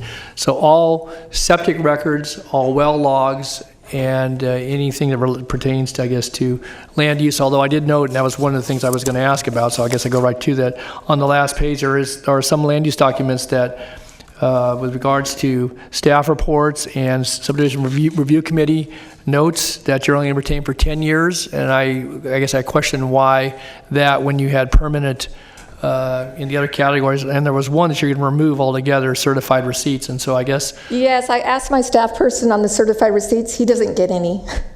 So he hasn't had any. We have no record of receiving those because all the land use documents we receive is through planning. Okay. We don't get the little certified green cards on mail. Okay. Okay. All right, that answers that. So how about the staff reports? Why wouldn't we retain that? I can tell you that there are times when 10 years can pass pretty quickly and folks might look for a staff report because that does embody then either work that was done by you or your staff that would be retained. And so why wouldn't you keep that permanently? According to the person working there now, he did not feel the need that he needed it more than 10 years. Most of the comments that he makes are attached to the land use document that gets sent back to planning. Okay, well, that's one of those I think we ought to take a look at because, and I appreciate the value that's added by the persons there, and that's worth a lot in my consideration, but I still think that may be something that we want to take a look at. I see Mr. Gill, you're going to weigh in? Okay. That's what I was going to say. We'll look into that. Yeah, we can look at it. Okay, all right. And the staff reports, there is, with the clerk's office, we do have a record keeping there too, and we just need to cross-reference what those two are. And subdivision review committee reports, I think, may have been sketchier in years past. That was more formalized when we did some zoning code updates. So I just think it's important that sometimes if you have it in 1 or 2 or 3 places, not that you want to be redundant and just hang on to records, but I don't know how many of those you have, but it would seem to me that would be important, particularly for some of the things that Marie outlined that related to requesting for information. Let me ask one other more general question. In some cases, though, for complaint forms, we retain them for 5 years. I see that for, I find it odd that for public schools, we retain them for 5 years, but for private schools, we retain them for 3 years. That for labor camps and hotels and motel complaints, we retain those for 3 years, and then you go down to other categories and retain them for 5 years. So who makes the determination of why 3 is important versus 5 for complaints? We asked for input from the staff. I'd have to see if there's a code reference right here. You kind of rattled them off fast. But we look at the code to see what does the code state. And then we also look at what is the business need, meaning is there really going to be, is there really a lot of requests for those type of documents? How often do we get asked for them? Okay, I guess, Marina, I guess I would come at just a little differently. I mean, that's important because if you're just holding something, nobody ever asked for it, then I guess you assume that it's not needed. I would think that you would come at it from the standpoint of retention, not just within the law or how many times you get it requested, but, you know, what value this would add in the event that there were, and you did some of that. Historical significance is one that we looked at. Okay. Like we said, impact to groundwater, those were really high, permanent. If it wasn't any of those, we looked at other regulations to see what might be related to that. For instance, stormwater, 50 years. Well, the state does stormwater inspections also, so we kind of dovetail with them. So those might be kept longer than, let's say, another program. Okay, well, again, not to take a lot of time today, and you've given some insight into, you know, what logic went there. I guess I would just maybe ask, and we're being asked to approve this today, but when it comes to complaints, and again, the distinction, I saw a very little distinction between private and public school, except for in one case you only retain for 3 years, and the other one you retain for 5. Now, maybe there's something in the state ed code that says you have to keep for public schools for 5 years. But if there's an exposure to certain, you know, things that are inspected by environmental management or that you respond to for you know, food preparation or for other, you know, storage of materials or whatever.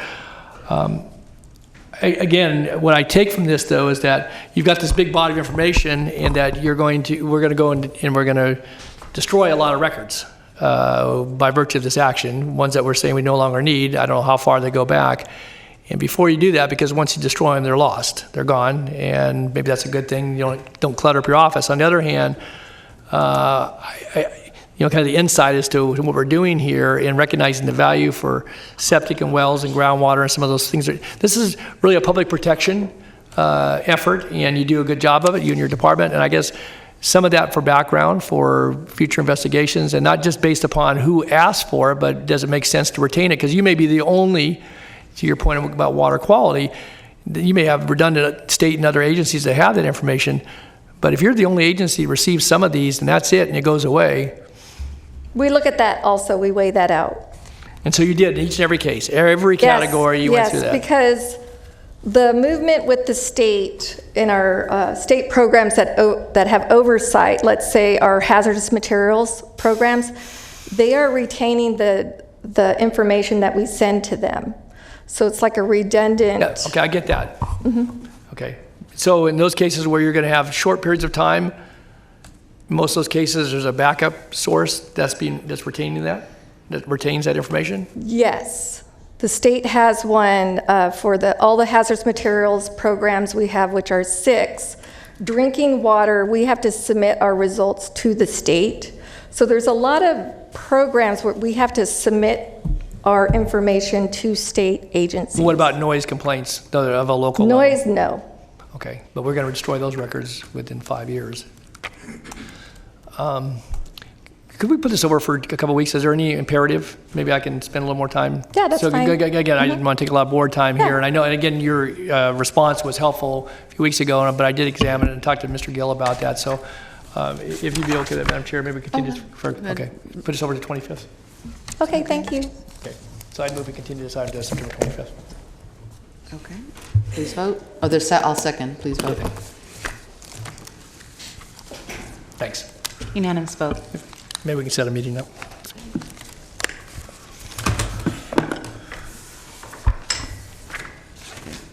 Madam Clerk, I'll be leaving now. I'm going to recuse myself from this item. Thank you. Item number 71, request to adopt. Take a deep breath. Request to adopt the South Sacramento Habitat Conservation Plan, CEQA Finding of Fact, Aquatic Resource Program, Implementing Resolution, Nexus Study, and authorization to execute the implementing agreement. Introduce Aquatic Protection Ordinance adding Chapter 16.135, Sections 16.135.1 through 16.135.110 to Title 16 of the Sacramento County Code and continue for adoption. And introduce the fee ordinance and adding Chapter 22.45, Sections 22.45.1 through 22.45.102 to Title 22 of the Sacramento County Code and continue for adoption. Can you repeat that? Good afternoon, members of the board. Leanne Moffett, your county planning director. I do not have a PowerPoint, but I do have a presentation to give you. The South Sacramento Habitat Conservation Plan was before your board on August 8th. At that hearing, you heard a full presentation by Bill Zebron, who is the program manager for the various plan partners. So I'm not going to revisit all of that. Just to remind you, however, the plan partners include Sacramento County, County Water Agency, the cities of Rancho Cordova and Galt, the Southeast Connector, and Regional Sanitation, and our federal and state permitting agencies are U.S. Fish and Wildlife Service, California Department of Fish and Wildlife, U.S. Army Corps of Engineers, and the Regional Water Quality Control Board. We have a whole variety of staff of our plan partner consultants, some of the representatives of the plan partners and the federal and state agencies here. I did thorough introductions last time. I will forego that, but I do want to thank them for coming and let you know that many of them are here today if they were to be needed. We took testimony at the August 8th hearing. You heard from Jennifer Norris with U.S. Fish and Wildlife Service and Mike Jewell with Army Corps of Engineers. We had 10 speakers in support of the plan, including representatives of a number of key environmental agencies and business interests. We had 4 speakers testify with either concerns or opposition, including some agricultural interests. At the end of the hearing, the board narrowed down 3 major areas for staff to report back on, and that is the focus of the rest of my presentation. The first of those 3 had to do with some questions about the boundary and the history of the boundary. First, having to do with Rancho Murrieta. So we did go back to some individuals who had participated in very early discussions on the formation of the HCP back in like the mid-90s.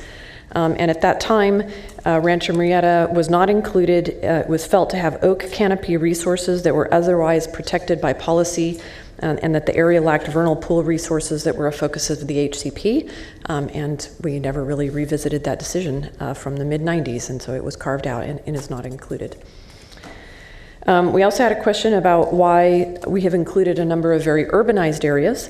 And that is because we do feel that there's potential to permit infrastructure projects such as roads or drainage improvements to the benefit of those projects, even though they are in highly urbanized areas.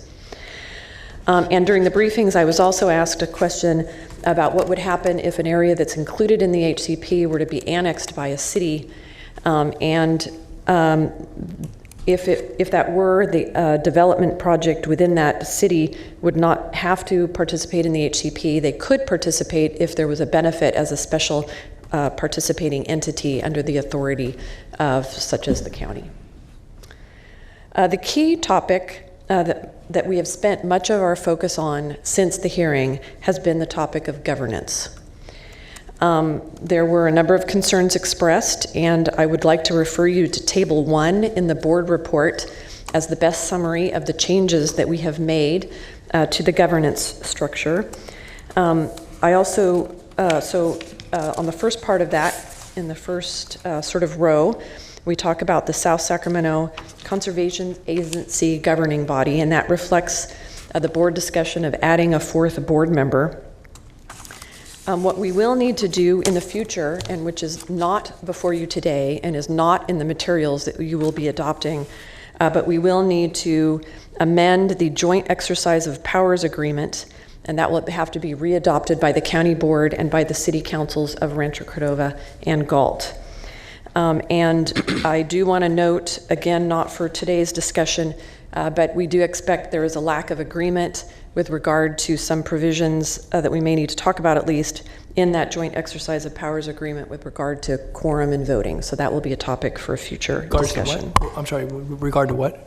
To quorum and voting provisions, okay, if we do wish to open those up. But moving on, the key part of this is really the change in the middle area, which is the Implementation Review Committee. And this is where we have modified the provisions to address some of the concerns that were raised back on August 8th. On the left, we had originally 5 members, all of whom represented public entities. And in the revised version, we have 7 voting members, 3 from public entities and 4 from sort of non-public entities, 2 which would represent agriculture, 1 rangeland, sort of the animal side of the house, and 1 cropland, or the plant side of the house, 1 environmental interest, and 1 development interest. So that Implementation Review Committee would be a Brown Act group, and they would have some authorities, and they would make recommendations on other instances to the governing body, sort of like in the planning world, how the Planning Commission works.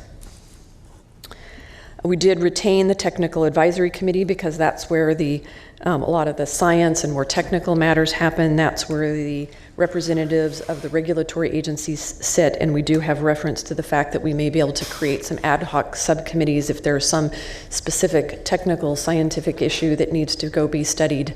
We can create a subcommittee to go work on that.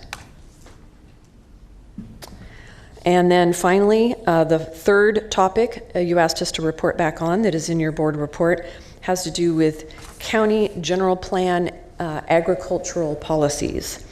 This is not directly part of today's plan adoption, and it does not modify any of the provisions of the plan, but we did give you some information about general plan policy and the agricultural element, and in how it does allow the board to consider the mitigation land provided in accordance with a habitat conservation plan as meeting the requirements of this section, including land outside of Sacramento County. So essentially, if a developer is developing 100 acres, they acquire 100 acres of mitigation land. Right now, the board can allow that to satisfy both the habitat requirements as well as the agricultural requirements. And so there was some discussion about that.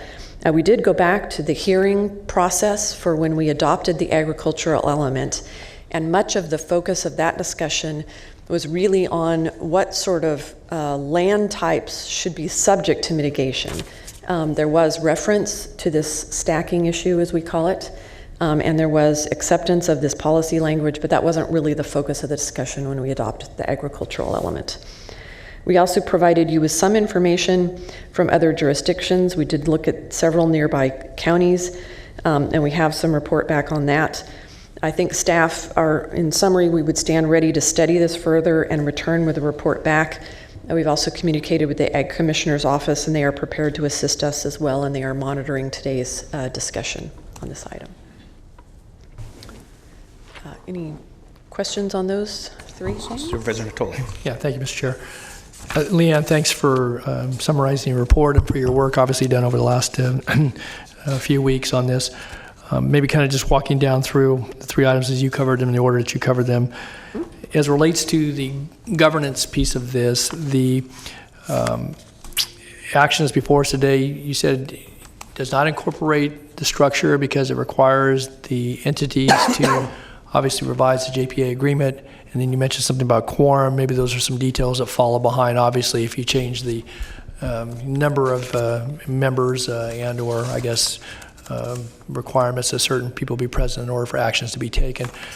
So how is it that this gets then, if we're asked to take an action that sets in motion the adoption of the ACP today, what assurances do we have that this gets put in place? Let me correct what I said. Okay. I obviously didn't explain that very well. Yes, the information in the board report and in Table 1 will go into the plan. Okay. Yes, so I thought you told me that yesterday in briefing. Yes. That's why, yeah. Okay. One of the specific items in the staff recommendations is to modify the plan to incorporate the provisions of Table 1. What is not in the plan are the details that are in the JPA agreement having to do with how the JPA works. So those provisions are not before you today and are not in the plan. But Okay. yes, this component, we are asking you for direction to amend that into the plan. And I thought an important piece of information, as you pointed out here, I think as it relates to, I think some of the constructs certainly of the governing board, but also the implementation review committee. And I think in the structuring that 95% of the plan preserves are in the unincorporated county, and about 77%, if I take your calculations correct, were of those areas that be impacted that we'll have to mitigate for are in the unincorporated area as well, at least as it's currently denoted with the city boundaries and so forth. So yes, those are our projections. Okay.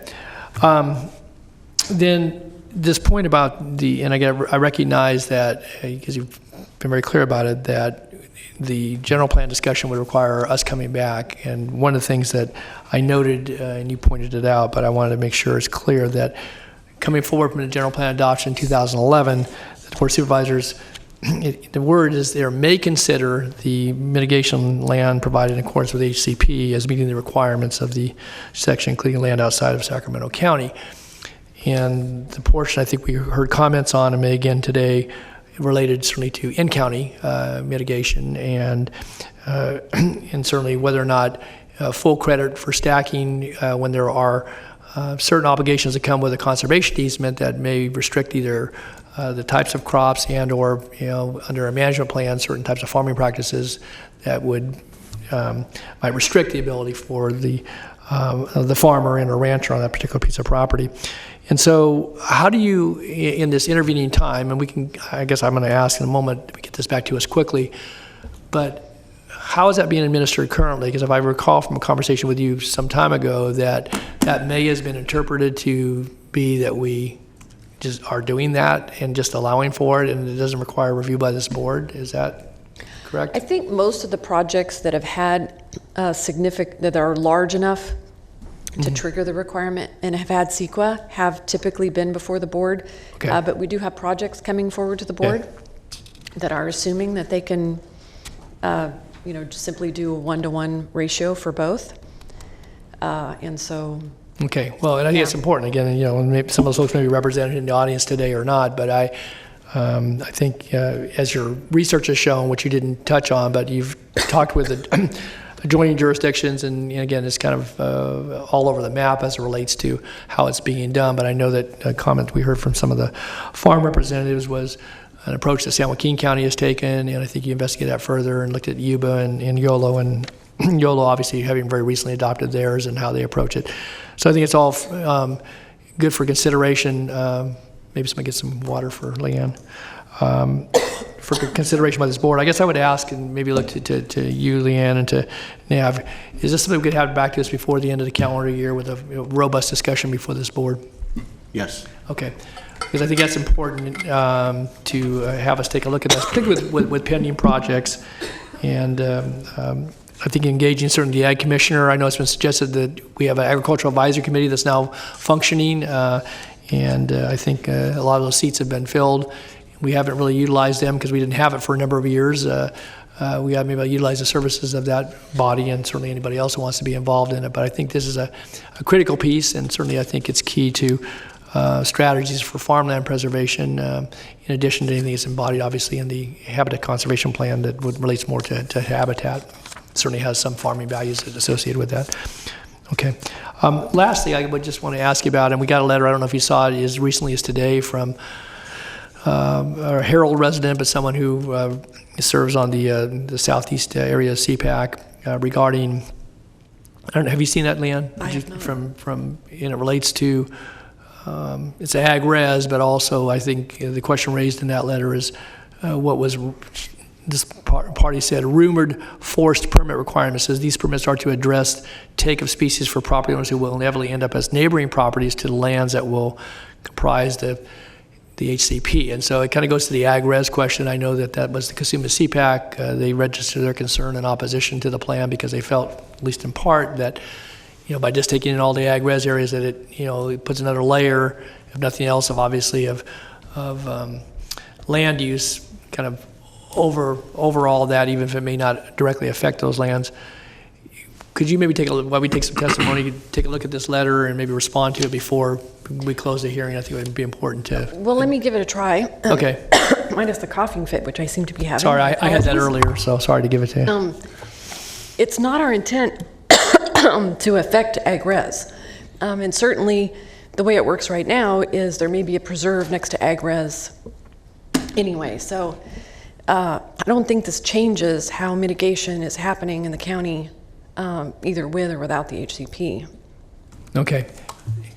No, you've said it before. I think you might want to take a look at this, and just the information here is about compelling permitting fees, but also neighbors that are adjacent to HCP properties. And then we've talked about safe harbors and such, and provisions for doing that. I just want to be clear, because there continues to be nervousness in the ag-res community by individuals, but I think collectively, as expressed by the recommendation for denial of the plan, or that this board not approve the plan, again, at least in part because of concerns about impacts to ag-res communities existing, but maybe in the future as well. So, and I want to express that because obviously that's been part of what I've taken into consideration in deliberations on this. So, okay, that's all I have for right now. I'll give it the letter, and then you can maybe respond, Mr. Chair, before we're done. So, thanks. Supervisor Frost. Leanne, I wanted to ask about if we adopt if all the cities do not concur and adopt the plan, what is the next step? I think I don't expect lack of adoption of the plan. I think what I was trying to get into the record is there may need to be more discussion if we open up the JPA agreement. There are protections in the current version of the agreement where the cities have to participate in certain votes. And so a majority of the county cannot overrule that. And that's the area that's not in the plan that we may need to have further discussions on. Okay, so this is really just a beginning. We're still working our way through it. Yeah, with regard to the details of how the JPA operates, that's the part we need to discuss more, where I do expect if we want to reopen some of those provisions, we will not have agreement from some of the cities. And on the implementation committee, we took the Sacramento County Water Agency and the connector out, and they were good with that. Yes. And so water considerations would be considered under environmental, or under county. Under county. Or county. Oh, yes. Because we all serve on that water agency board. Yeah. Okay. Yes. Okay. Thank you. Thank you. Any other questions at this point? All right, then. We do have some cards. I will open the public hearing. And first, we have Lindsay Liebig. Sorry. Liebig, you got it right. I got it right the first time? Liebig, yep. Okay. Yep, you got it. The second time I've gotten it wrong. Good afternoon, and thank you for hearing this matter again. We're very appreciative. I'm Lindsay Liebig from the Sacramento County Farm Bureau.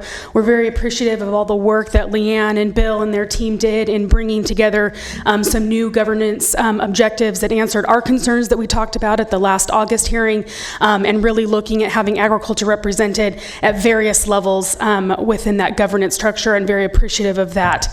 Also appreciative of the commitment and the discussion around reopening the general plan and really looking at bolstering those ag mitigation policies, and we'll be looking to really be involved in that, whether it's an advisory capacity, working with the Ag Advisory Committee or whatever entity begins to oversee that, and to really look at how we can take and have a large ag that's a very robust ag mitigation type policy that would match this robust habitat conservation policy. And appreciative of all of your time in meeting with us and hearing our concerns and seeing how we can incorporate those in the future. So Sacramento County Farm Bureau still stands opposed to the HCP just on the sheer principles, but I think we've come a long way in the last month and a half, and we're happy to see the progress and work on this plan's future after the decision today. So we appreciate all your time, and thank you for hearing our concerns and making those necessary changes that we've asked for.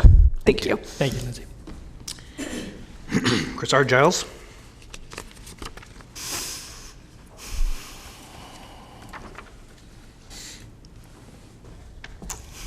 Good afternoon, board members. Chair Kennedy. My name is Chris-Ann Giles. I'm with the North State Building Industry Association, and I appreciate the opportunity to comment this afternoon. Home builders have numerous state and federal agencies that we navigate for wetland and endangered species permits, and the South Sacramento County Habitat Conservation Plan will enable a greater degree of local control and more planning efficiency. The BIA has worked closely with the federal agencies on local and regional plan permitting that conforms with this habitat conservation strategy. It's important for many key residential projects coming forward and also transportation projects that are in the planning pipeline. And we would urge you to adopt the HCP this afternoon. Any additional delays could impact the project's ability to start construction in the next construction season. Those are only April to October, so timing is really key for the construction community on this issue. The HCP will offer future projects in Sacramento the option to buy mitigation lands that facilitate much needed growth in this area. And while there will always be challenges in the federal and local permitting process, we believe that the HCP offers a streamlined solution that both the environmental community and the building community agreed to. And that's not easy to do. So we appreciate all your thoughtful comment and discussion on this issue, but we certainly hope that you vote today. Thank you so much. Thank you, Christine. Sean Worth.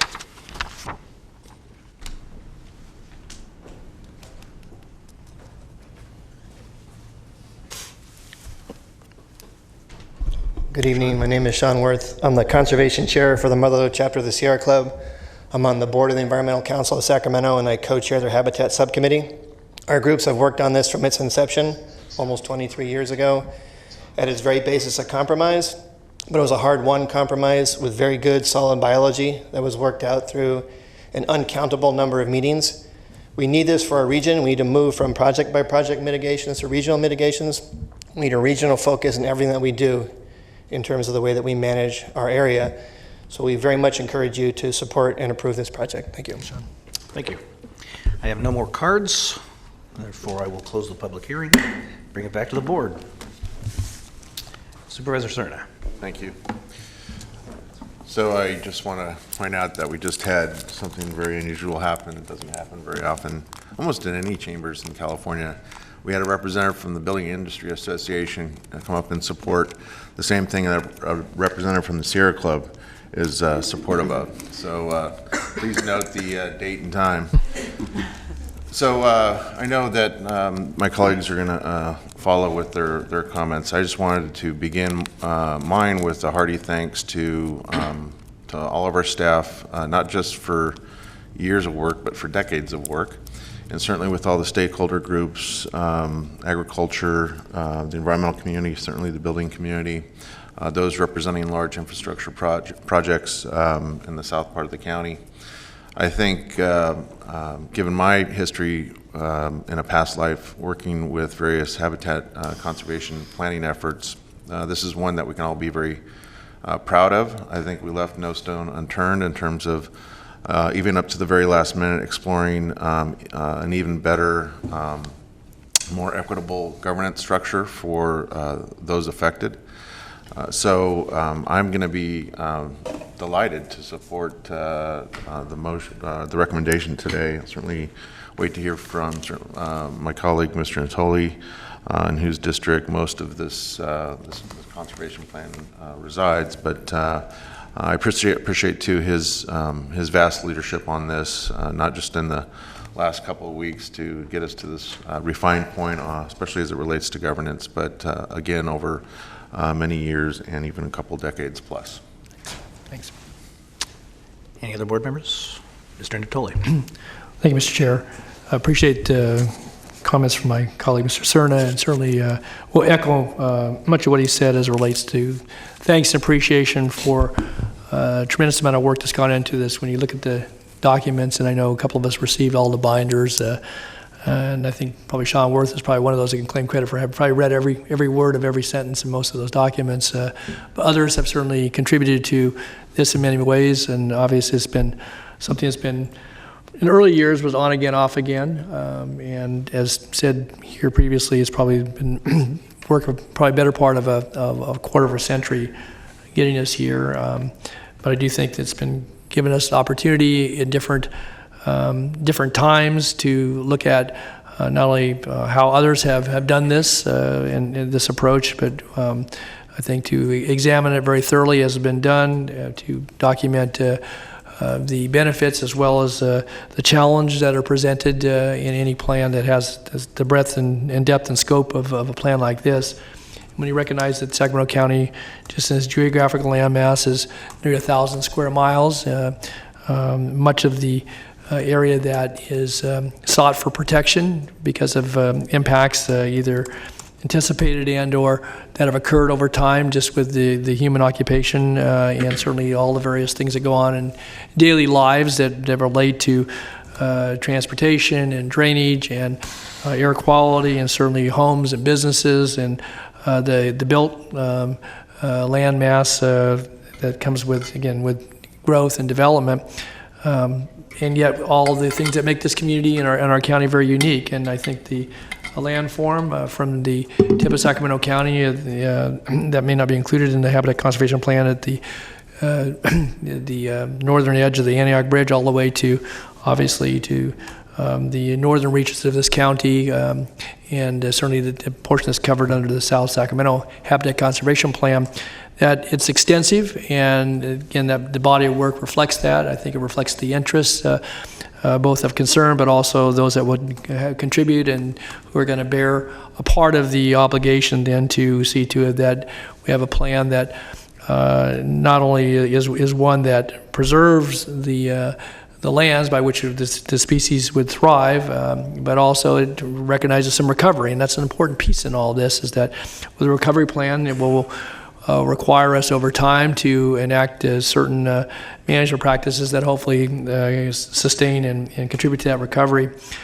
I will say too, and just take a couple more moments here, but I think it's been so long that getting here that it's important to comment on this, that as noted from the three speakers today, a variety of interests represented under the umbrellas of the folks that commented today, but that much of the impact as it relates to the recovery, but also the set-aside of the lands will occur in some of the more rural areas of the county. There'll be some in the areas that are adjacent to either anticipated development or in areas where we already have development that we have some protected lands. But in large part, it will be in rural portions of the county. And the concern that was expressed obviously about, permitting on a, everybody go do their own, go out there and find the lands and get the set-asides and obtain the permits from the regulatory agency is one that really provides kind of a mix and match and a hopscotch approach to things. And as I've studied this issue and certainly listened to a lot of folks from a variety of viewpoints, I think that it makes ever better sense, although it's far from perfect because we put this umbrella of the governmentally administered program, but one that does have the willing seller, willing buyer component into it. It does have the components that relate to safe harbor, to the assurance that come for the development side, to the public projects, and knits into that obviously the intent of the plan, which is to help the identified species and the landforms that are either challenged and or maybe on certain lists. Hopefully helps them to sustain for generations to come in the community, along with obviously the ability for people to thrive and prosper and have a place to live and to do business.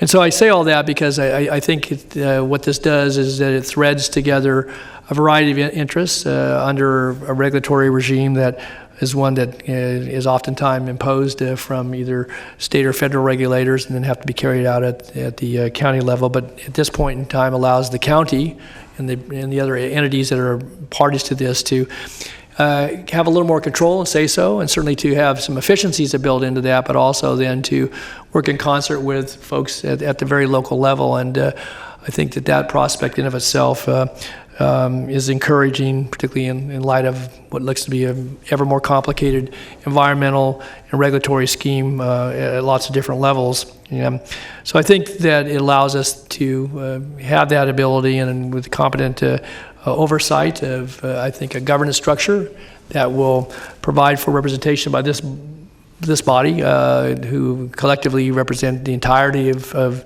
both people in cities, but certainly in the incorporated area, and to have supermajority on that body, but also then to integrate into the implementing committee and with the structured responsibilities to have the other interests, certainly agriculture in two segments of that, the cropland, the irrigated cropland, and the rangeland, reflecting some of the challenges that farming and ranching brings certainly in the marketplace, but also respecting then the habitat values that many of those lands offer under a willing a property owner basis.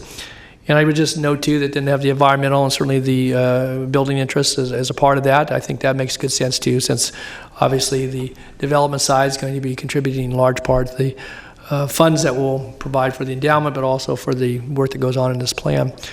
Again, I take a bit of time here to talk about that because I will still tell you that, as Lindsay noted from the Farm Bureau and certainly from some of the CPAC members that are appointed by this board, but certainly reside in the areas that I have represented and been given the good fortune of representing for all my years on the Board of Supervisors, there's still some hesitancy and concern, and I know that if I cast a vote in support of this today, that obviously it goes counter to at least their views as expressed through some of their representative bodies. But I think part of certainly being a representative government, and one where I'm called upon, as my colleagues are, to make decisions that I have to utilize some judgment and certainly do my best to hear people to try to see to the whatever is before us. But certainly in this case, this plan reflects those concerns and offers protections and addresses as best we can some of the things that have been brought forward. And I think we've done a good job in that. I think that some of the work that still will go on with the general plan relates to ag protections and the interface between ag res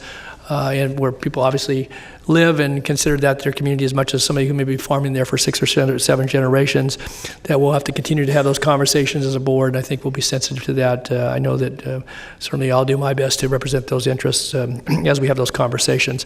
So with that being said, today I'm prepared to support going forward with the plan, with the recommended actions here, with the understanding that, and I'm in really a very strong belief that the key to all this, though, in the future, long after I've ended my tenure on this board, and probably will be dead by the time this plan permit will expire at 50 years from now. I don't propose to live to be 110 years old. So, with that being said, in all seriousness, though, this will have a long tail to it. It will be very important going forward, and I think that the governance, which obviously could be addressed in a different way going forward, but that the structure we provide here will provide the basis by which representation for the affected parties, but certainly through the Board of Supervisors, the successors to all of us, and certainly us in our current status, will offer a lot of protection, because that is where representation on issues that may arise will occur. And so I have confidence in that. I think we've come a long ways. I thank you, Mr. Gill, certainly Leanne, and other parties for their engagement on that, because to me that was a critical piece, and I think that we're far better served by what's here before us. So I would just sum it up then and say that I intend to support this today going forward, and recognizing that it doesn't fit everybody's idea of what we as a county ought to do, but I think the work that's reflected here gives me a great deal of confidence that it will be a plan that can be successful. It will be supported. It may be amended and evolve over time, but it's one that I think reflects a lot of good work, and I think will be well served by the plan. Thanks. Motion? Well, we only have one more speaker, Supervisor Frost. Well, I couldn't let everyone else talk and then not talk myself. No, you really can. I'm just going to make it really short. I just want to say thank you to the staff for all your hard work. I know I came in at the last minute. I fully support the HCP, and I look forward to working with everybody involved. And so that's it. Thank you. Is there a motion? Move approval. I would second him. Motion second, please vote. Unanimous vote. With Ms. Peters.